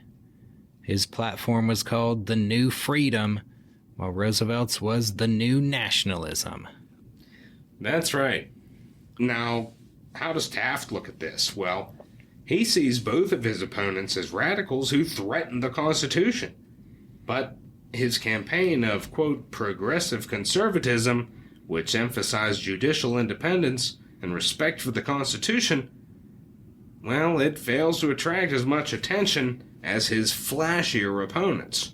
In July, with his electoral prospects looking dismal, he writes to Nellie, quote, "The bull moose continues to roar as much as ever, but I don't think he frightens as many people. Sometimes I think I might as well give up, so far as being a candidate is concerned. There are so many people in the country who don't like me. Without knowing much about me, they don't like me. The truth is that it is not the height of my ambition to be popular, and I have become quite philosophical with respect to the dislike that people may feel for me, because generally I can attribute it to some misrepresentation." Wow. Taft nevertheless trudged on with his campaign, making a major speech in August accepting the Republican nomination and outlining his administration's achievements. He avoided further personal appearances, instead issuing another series of vinyl records. At the end of October, Vice President James Sherman died of kidney failure, and Taft selected Columbia University President Nicholas Murray Butler to replace him on the ticket. Yeah, but it doesn't matter, because Taft suffers the worst defeat of any incumbent president, winning 23% of the popular vote and just 8 electoral votes, winning only the states of Utah and Vermont. Roosevelt wins 27% of the popular vote and 88 electoral votes, the most of any third-party candidate in history. Wilson wins the presidency with 42% of the popular vote, which, given the Republican schism, was sufficient to capture 435 electoral votes. Taft is going to spend his remaining months in office making plans for his post-presidential future, saying, quote, "The nearer I get to the inauguration of my successor, the greater relief I feel." After attending Wilson's inauguration on March 4th, 1913, he and Nellie moved to New Haven, Connecticut, where he had accepted a position as a law professor at Yale. Well, that brings us to the end of William Howard Taft's presidency. But that's not the end of his story. Indeed it is not. He's going to go on to have one of the most distinguished post-presidential careers of all time. As you'll hear about right after these words from our sponsors.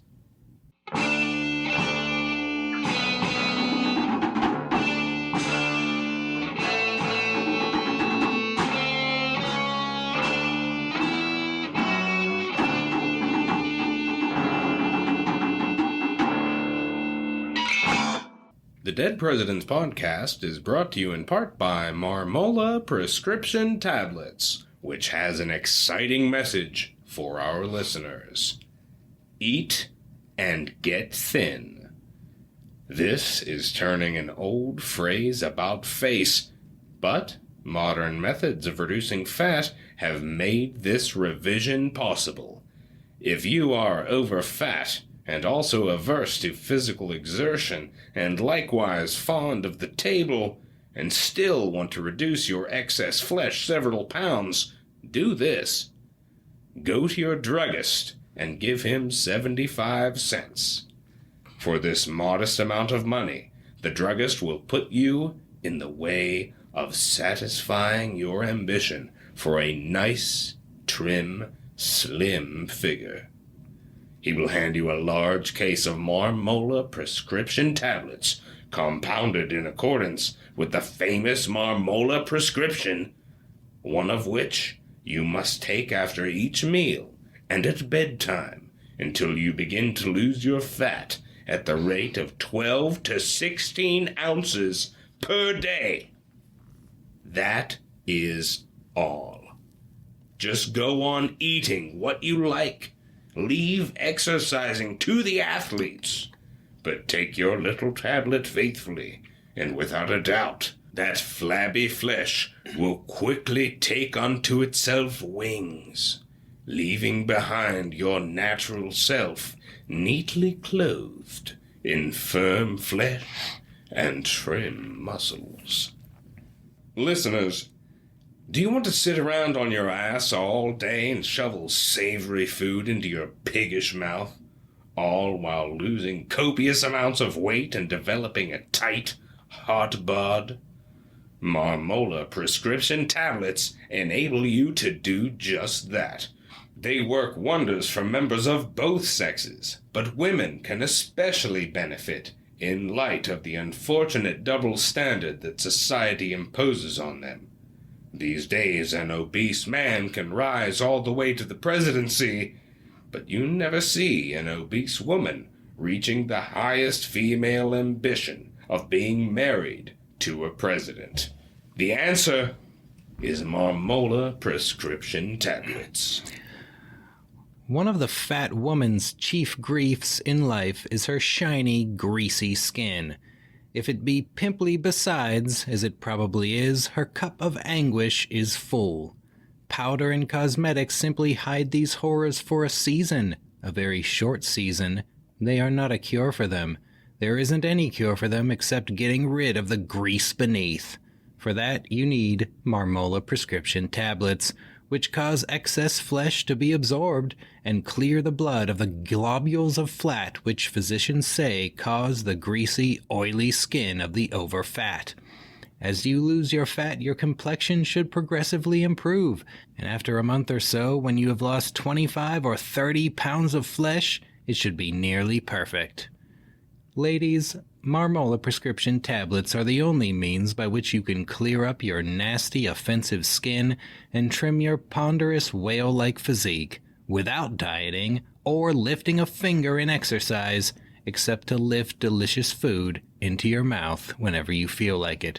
You can lose upwards of 1 pound a day, meaning that soon your appearance will become not only socially acceptable, but advantageous, enabling you to land a man who will support you in the luxurious style that, as a thin, attractive woman, you will deserve.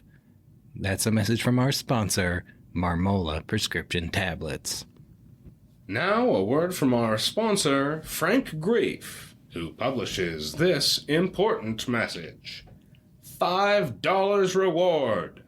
The reward of $5 will be paid for the return of a lost purse containing about $90. There you have it, listeners. Our thrifty sponsor, Frank Grief, is offering a $5 reward for his lost purse, which had $90 in it. We did the math, and that reward is slightly less than 6% of the total amount that someone would be saving Frank by doing the right thing and returning his purse. Now, someone, and we're not saying it's us, might be more than a little insulted by the stinginess of that offer. A measly $5. The miserly Frank has taken a curiously bold bargaining position with the hypothetical finder of this lost purse, someone who is holding all the cards and has Frank utterly at their mercy. That person, not necessarily us, could easily just walk away with the whole $90 and no one, certainly not Tightwad Frank, would be any the wiser. That person, whether it's us or not, would probably need to see at least $30 on the table before they would even consider responding to the reward offer. That's a message to our sponsor, the cheapskate, Frank Grafe. We're also proud to be sponsored by J.B. Breezewa, who publishes this important message. $500 reward. A reward of $500 will be paid for any case of alcoholism that I cannot cure in 3 to 5 days. Call upon J.B. Breezewa at the Globe Hotel at the corner of First Avenue and Main Street, Seattle, Washington. For all of our raging alcoholic listeners, and we know there are many, our sponsor J.B. Breezewa is offering up what appears to be a win-win proposition. If you take him up on this once-in-a-lifetime offer, you will either have your alcoholism totally and completely cured in no time flat, or you'll have a whopping $500 in drinking money to hit the town with. That's enough scratch to do some serious damage. With that, you could pursue your alcoholic obsession practically to the gates of insanity or death. Just ask yourself, what do I have to lose? That's a message from our sponsor, J.B. Breezewa. And now, back to the show.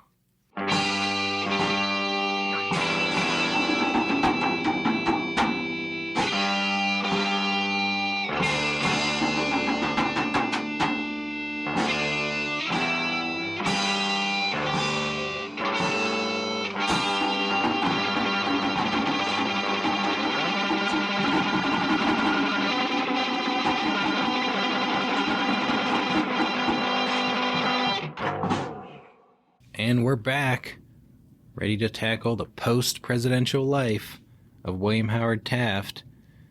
One of the first things Taft does upon leaving the presidency is go on a diet. And within 9 months, he will lose 69 pounds, dropping from 340 to 271. Nice improvement. His sleep apnea disappears, and he would maintain a consistent weight for the rest of his life. And that's something which probably made Taft pretty proud. But what gives Taft, quote, great pleasure? Well, that's to return to Yale as a law professor, because, quote, there's a need that our young men should appreciate the Constitution of the United States, under which we have enjoyed so many blessings, and under which we must work out our political and economic salvation.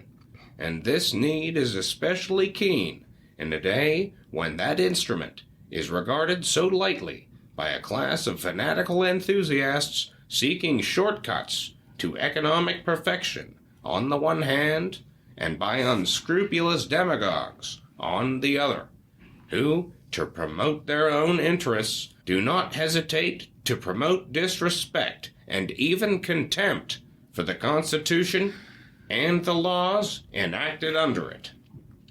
Well, in 1913, while at Yale, Taft was elected president of the American Bar Association, and he served a 1-year term. That same year, he published a book, Popular Government, Its Essences, Its Permanence, and Its Perils, in which he wrote, quote, popular government is not an end, it is a means of enabling people to live together in communities, municipals, state and national, and under these conditions to secure to each individual and each class of individuals the greatest measure of happiness. And in 1916, he published another book, Our Chief Magistrate and His Powers, in which he wrote that, quote, "The Constitution does give the president wide discretion and great power, and it ought to do so. It calls from him activity and energy to see that within his proper sphere he does what his great responsibilities and opportunities require. He is no figurehead, and it is entirely proper that an energetic and active, clear-sighted people, who, when they have work to do, wish it done well, should be willing to rely upon their judgment in selecting their chief agent, and having selected him, should entrust to him all the power needed to carry out their governmental purpose, great as it may be." Wow. Some good words there.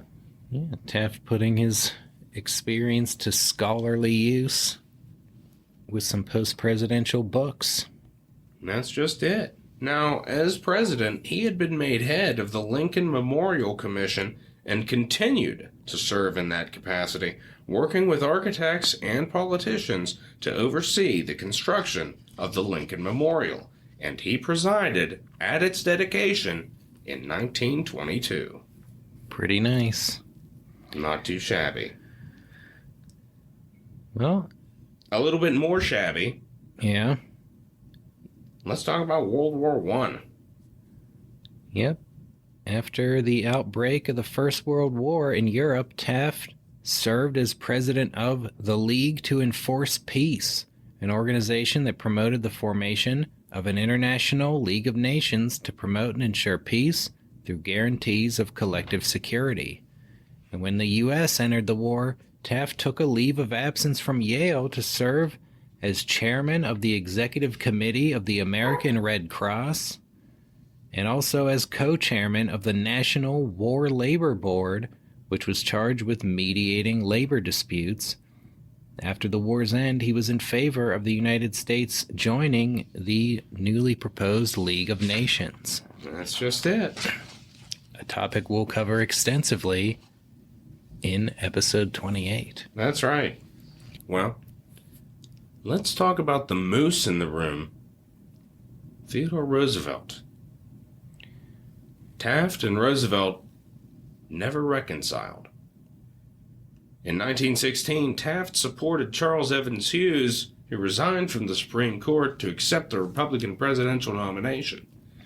At a Hughes campaign event, Taft and Roosevelt shook hands and shared a joke about electing Wilson to the ex-president's club, but they had no real interaction. In 1918, they shared another public embrace at a dinner, again accompanied by no further interaction. When Roosevelt died in January 1919, Taft attended the funeral, where he wept openly. Yeah, it's pretty sad. Yeah. Yeah, Taft and Roosevelt, they didn't just tear up the Republican Party, but their own friendship, which had meant a lot, certainly to Taft. That's it. He maybe took it a little more personally, and it was his re-election that got brought down by Roosevelt. And for that, we're going to give Taft the last word on Theodore Roosevelt. This is a quote that if I had come across it prior to the Roosevelt episode, probably would have been one of the summing up quotes at the end. This is what Taft wrote in 1916 of Theodore Roosevelt. Quote, "He is the most interesting character in his generation. He has many lovable qualities. I greatly regret that circumstances have made me aware in a trying way of his qualities that are unlovely, but I feel and hope that I can look over the interval of our separation and enjoy the retrospect of a delightful association with so powerful and fascinating a personality. But for the ego that has dimmed his sight, his usefulness to his country, which has been great, could have been greatly expanded, and he would not have been led to some of the evil he has caused by his irresponsible attacks upon the court and his wild suggestions as to the recall of judicial decisions and of judges. He is not a real Democrat. He has not the spirit that makes him bow to the will of the people. His advocacy of the referendum, recall, general primary, and women's suffrage was all the result of a personal relation to politics. He was vigorously opposed to them when I was in his confidence. He is for the people when they follow him, and contemptuous of them when they do not. This is part of the Napoleonic phase of his character. The greatest instance of unconscious humor in his marvelous career is his reiterated conviction that he resembles Lincoln. Lincoln is the prototype of much, almost everything, that Roosevelt is not. Damn. A serious assessment by William Howard Taft of Theodore Roosevelt. Quite a summation. Yeah. Of a once best friend. Mm-hmm. Well, Roosevelt is gone, but Taft lives on. Indeed he does, and we're going to look to happier things. Because in 1920, Taft visits President-elect Warren Harding, a fellow Ohioan, who floored Taft by asking, quote, "Would you accept a position on the Supreme Bench?" Taft replied that, quote, "It was and always had been the ambition of my life, but I could not accept any place but the Chief Justiceship." Taft visited with the now 75-year-old Chief Justice White, who, much to Taft's chagrin, said nothing about retirement. However, on May 19th, 1921, White was brutally murdered by William Howard Taft. Just kidding. He died suddenly. That's right. The decision of President Taft to nominate the 65-year-old man to the Chief Justiceship now a decade later comes to fruition. Paying off. Harding, though, initially delayed any announcement on the position, and he had maybe a couple other candidates under consideration. Taft's political allies lobbied hard for him behind the scenes, and his recent service during the war had won him some bipartisan admiration. And with the support of Harding's Attorney General, Harry Daugherty, Taft got the nomination. The Senate confirmed him by a vote of 61-4 on July 11th, 1921. There it is. And after the position he's always dreamed of. Right, after enduring the presidency, he finally achieves his lifelong dream. That's right. The position he has longed for lo these many years. And how is he going to take to it? Well, where Taft had experienced difficulties as a judicial president, he would shine as a presidential Chief Justice. He'd use his executive and administrative skills to implement ambitious reforms of the administrative structure of the federal judiciary. He worked with the Attorney General to create legislative proposals and testified before Congress. In 1922, Congress agreed to his first set of proposed reforms, including the creation of a national judicial conference consisting of judges from every appellate court that would meet regularly under the leadership of the Chief Justice to formulate policies for the administration of the courts. That's right. This bill also creates 24 new temporary judgeships and authorizes the Chief Justice to allocate them to courts congested with backlogs of cases.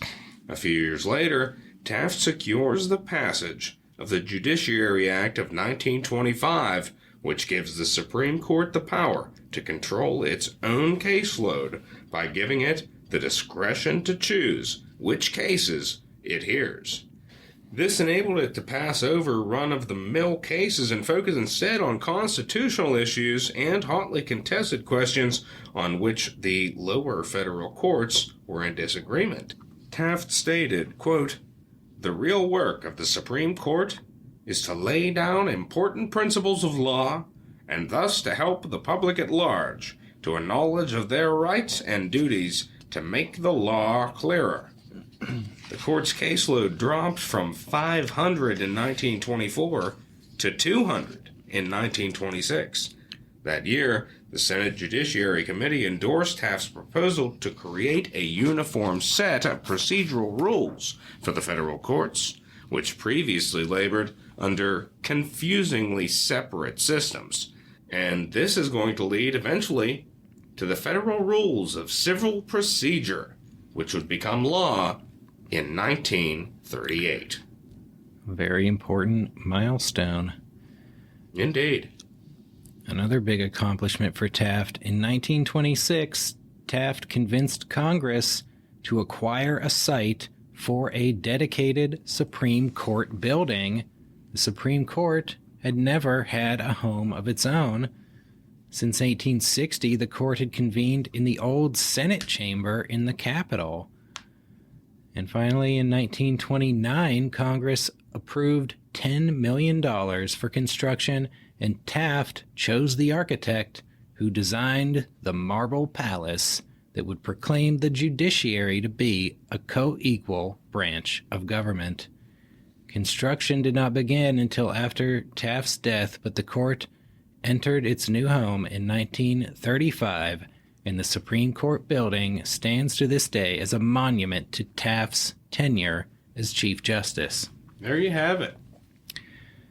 Yeah, we had our top 5 Supreme Court justices episode. Taft was not in the top 5, but he was close. Yeah. He really could have been up there. And we're about to get to some of the, cases he decided and the legal issues.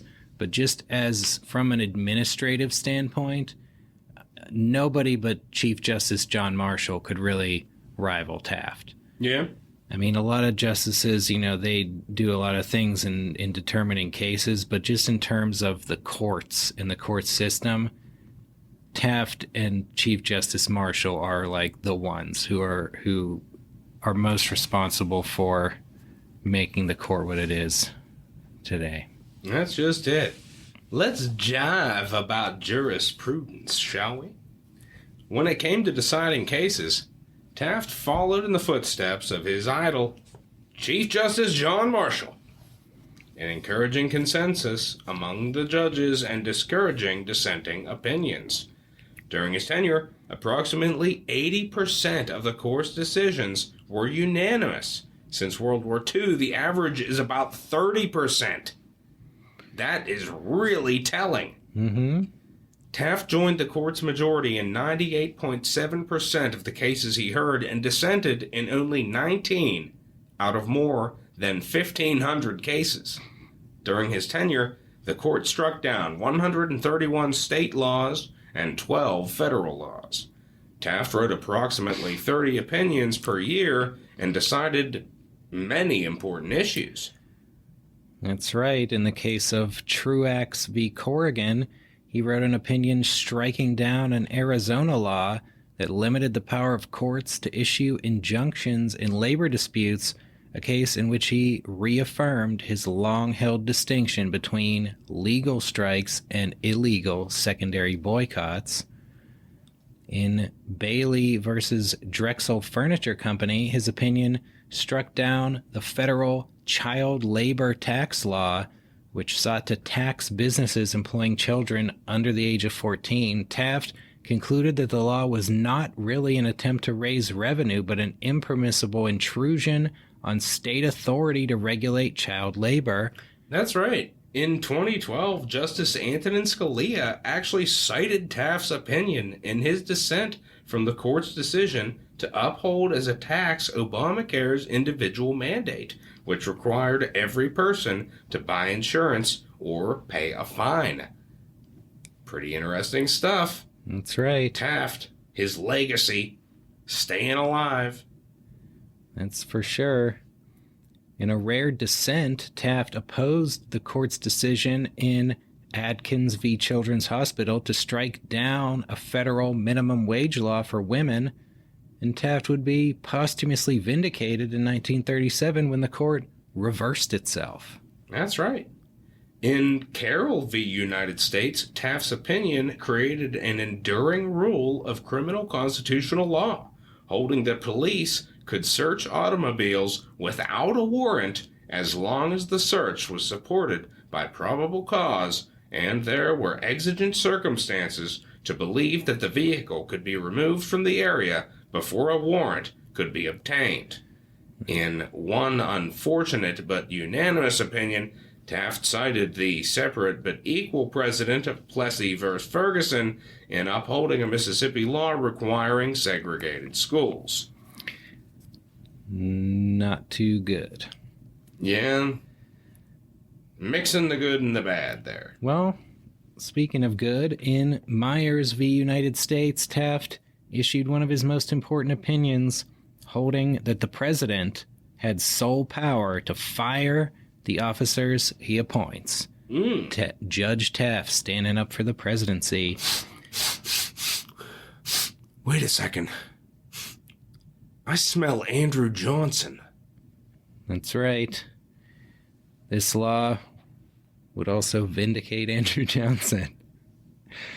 As our listeners, of course, will recall, after President Johnson was impeached for violating the Tenure of Office Act, which purported to limit the president's authority to remove cabinet secretaries and other appointees without Senate approval, Congress would repeal much of that law, but it did pass a law declaring that the president could not remove postmasters without Senate consent. That's right. Taft is going to declare the law unconstitutional, stating, quote, "The natural meaning of the term executive power granted the president included the appointment and removal of executive subordinates. In all such cases, the discretion to be exercised is that of the president in determining the national public interest and in directing the action to be taken by his executive subordinates to protect it. The moment that he loses confidence in the intelligence, ability, judgment, or loyalty of any one of them, he must have the power to remove him without delay. To require him to file charges and submit them to the consideration of the Senate might make impossible that unity and coordination in executive administration essential to effective action." That's right. Judge Taft vindicating President Taft and his decision to fire Louis Glavis and Gifford Pinchot. Indeed. The president must have control of the executive branch of government. That's right. And enduring an important precedent laid down by our most presidential Chief Justice. That's just it. And that's going to bring us to his death. As the 1920s became the 1930s, Taft's health begins to decline. He suffered a heart attack in 1924 and another in 1926, as well as suffering from high blood pressure and arteriosclerosis.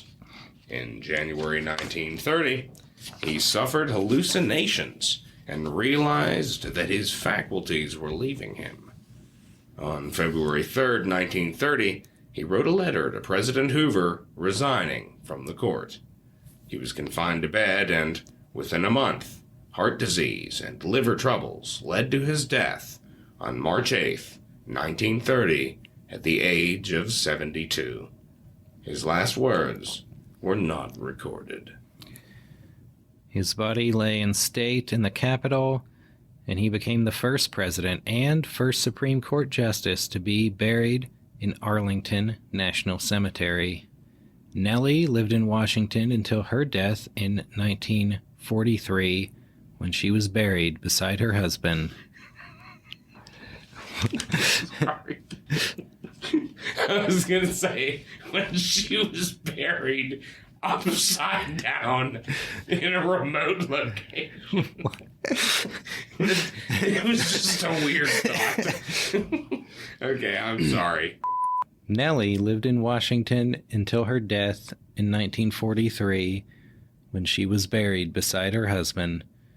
Taft was succeeded as Chief Justice by Charles Evans Hughes, who had rejoined the court in 1921, and who, at the dedication of the new Supreme Court building in 1935, stated, quote, "We are indebted to the late Chief Justice William Howard Taft more than anyone else. This building is the result of his intelligent persistence. Nice.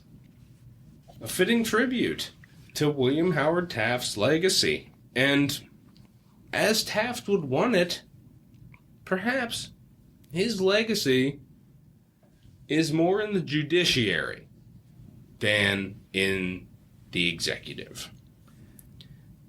Taft, not a bad president. I think after listening to this episode, many listeners will be surprised.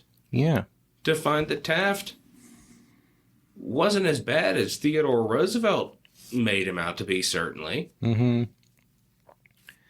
Yeah, I think Taft was pretty solid on his substantive accomplishments as president. He wasn't that great of a politician as president. Right. He, stuck to his constitutional guns. He wasn't as skilled at the political aspects, the public relations. You heard his quotes about how a lot of people don't like me, and his quotes about struggling to be a party man. Yeah, the Republican Party did fracture under his leadership, but I mean, he's in a real hard position.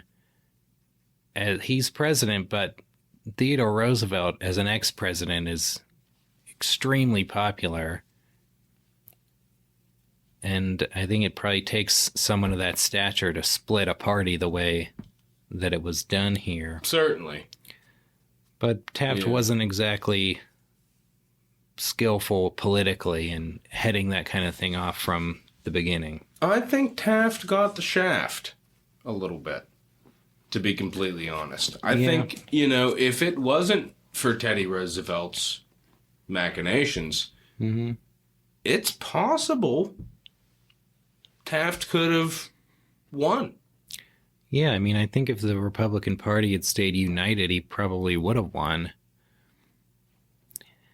And as much as, TR is one of the greatest presidents of all time, and his presidency is certainly a much bigger success than Taft's was, by the time TR starts going against Taft, I'm probably more on Taft's side at that point. Yeah. I think I tend to agree with you there. To be completely honest, I think Roosevelt really erred in 1912. Mm-hmm. And that was a really bad look for him. And all it did was hurt Taft and ruin their friendship and wreck the Republican Party and allow Woodrow Wilson to get in. Yeah, because when you see, hey, Taft was TR's chosen successor, and then within a couple years, TR wants him out of there, I think that's more that TR had changed much more than Taft had changed. Yeah. And I think their disagreements were a little more form than substance. Yeah. Well, let's summarize the character and personality of Big Bill Taft. Affable. Easy to get along with. He was quick to crack a smile. Enjoyed a good joke. Really a friendly personality. Yeah, he was a really likable guy. And a deeply emotional guy. In private. Mm-hmm. He made jokes at his own expense about his weight and whatnot because he couldn't escape it. So he did the best thing he could do and just kind of be, self-deprecating. Mm-hmm. In reality, it probably really bothered him. He was an emotional man, somebody that could cry at the drop of a hat. Yeah, he was somebody that was often found weeping at his desk. Mm-hmm. Well, he certainly can't accuse him of not caring. Well, certainly not. He was sensitive and he was passionate about his work. That's for sure. You know, I think, Taft may be one of the more underrated presidents. yeah, in some ways, I think that's true. We've talked about a couple presidents like Rutherford Hayes and several others that don't really get the respect that could be due them. Mm-hmm. And I mean, what much was kind of his disadvantage in the 1912 election, even in historical retrospect, Taft somewhat overshadowed by the much flashier TR and Wilson Indeed. presidencies. That's it. But he was pretty solid. There wasn't any big economic disaster or foreign policy disaster on Taft's watch. Mm-mm. And of course, it kind of stuck with the family. Robert Taft playing a huge role in the future of the Ohio Republican Party. Yeah. Almost got nominated for president himself. Indeed. So, what else is there to scope in regards to William Howard Taft? Well, you could visit his home in Cincinnati. That's right. We were there on one of our epic presidential home journeys probably a decade ago. And it's a pretty cool place. Mm-hmm. Yeah, you get a sense of the whole Taft dynasty there. Indeed. Because you got Alfonso, William Howard Taft, Robert Taft, many generations of Tafts. Their history all preserved there in the Taft home. Yeah, absolutely a great place to visit if you're in Cincinnati. God help you. You'd hit the Taft home and then go to a Reds game. Yeah. Parkersburg, Cincinnati, one of them Sodoms of the Ohio River. Yeah. If you're interested in any further reading on Taft, there are plenty of good books about him. Indeed, there are. You got Henry Pringle's 2-volume study of William Taft, probably the most comprehensive to date, but there's a couple other pretty good ones here. That's right. You got the Taft biography in the American President series by Jeffrey Rosen, a good concise study of Taft and his career. You also got Lewis Gold's book, The William Howard Taft Presidency, focusing on the presidential years. And then there's also Doris Kearns Goodwin's book, The Bully Pulpit, about Roosevelt and Taft and their relationships with the press. Yeah, some interesting reading. In terms of visuals, you can catch William Howard Taft portrayed by Victor Buono in Backstairs at the White House, which is a fantastic miniseries done from the point of view of a woman and her daughter that worked under several presidents as housekeepers at the White House. And it's really well done. And there's a great scene with her daughter, who she is just the primary. Olivia Colman plays her. Mm-hmm. And her daughter is just a child at the initial part. She starts under Taft, and there's a wonderful scene with the girl climbing into a bathtub that has been delivered to the White House, and Taft surprises her, and they end up having some ice cream together. And it's a really cool portrayal of Taft, and to my knowledge, the only portrayal in cinema or any type of television movie of Taft. Cool. Yeah, that sounds pretty true to Taft. Eating some ice cream. Indeed. And that's going to bring us to a final summation of William Howard Taft, which of course cannot be left to us. No. It must be left to his contemporaries, beginning with Gifford Pinchot. That's right. Gifford Pinchot said, Quote, Taft was a man of real intelligence, great working power, abundant physical courage, high legal attainments, and immense personal charm. Weak rather than wicked, he was one of those genial men who are everything that fancy paints until a showdown comes along that demands real toughness and moral fiber. Pinchot, a little bit mixed in his evaluation of Taft.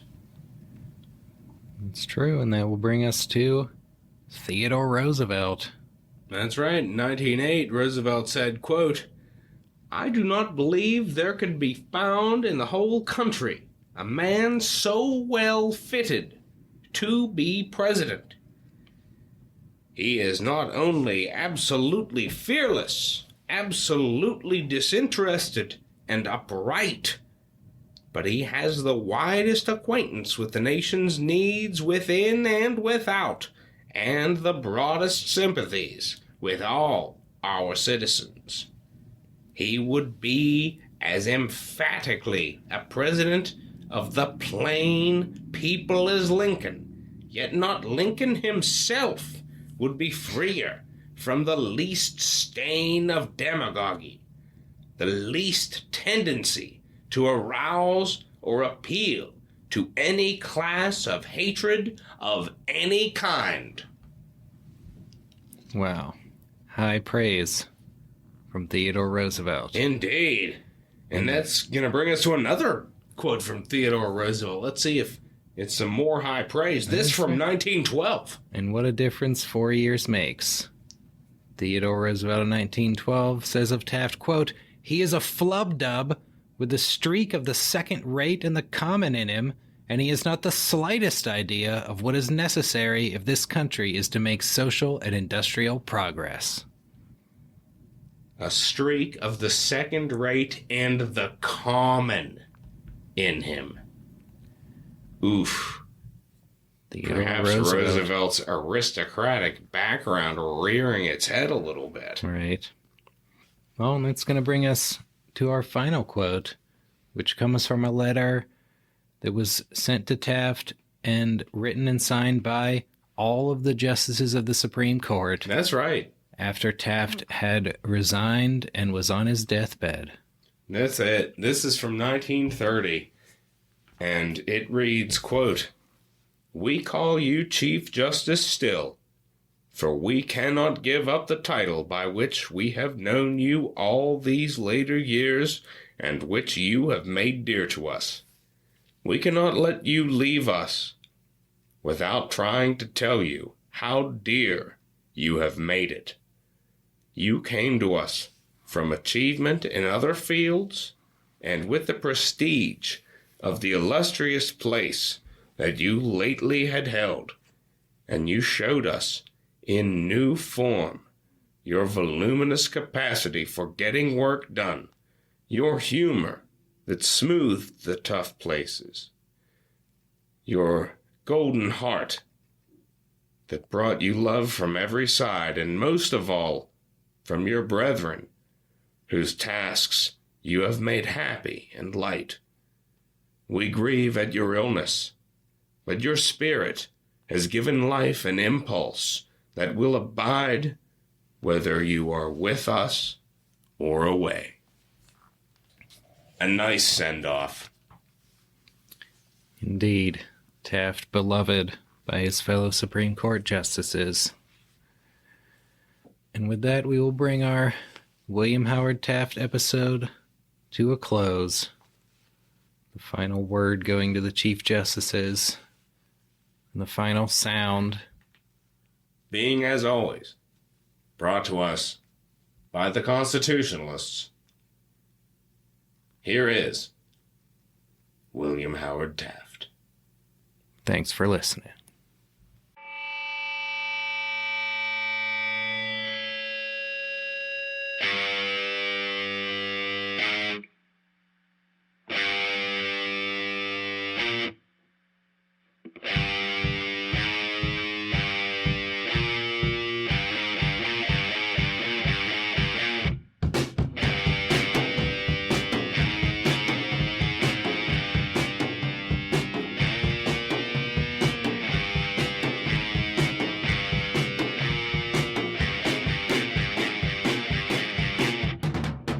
don't sit up nights thinking about making me president, for that will never come, and I have no ambition in that direction. Any party which would nominate me would make a great mistake.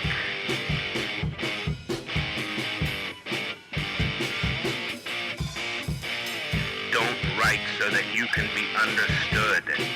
Write so that you can't be misunderstood.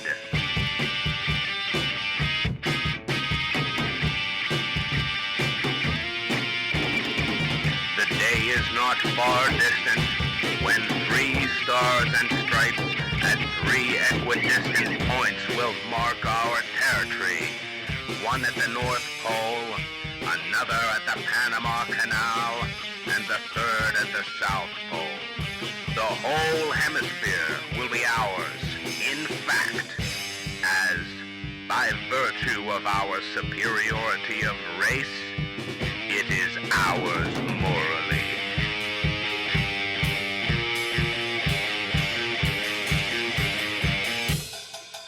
I have come to the conclusion that the major part of the president is to increase the gate receipts of expositions and fairs and bring tourists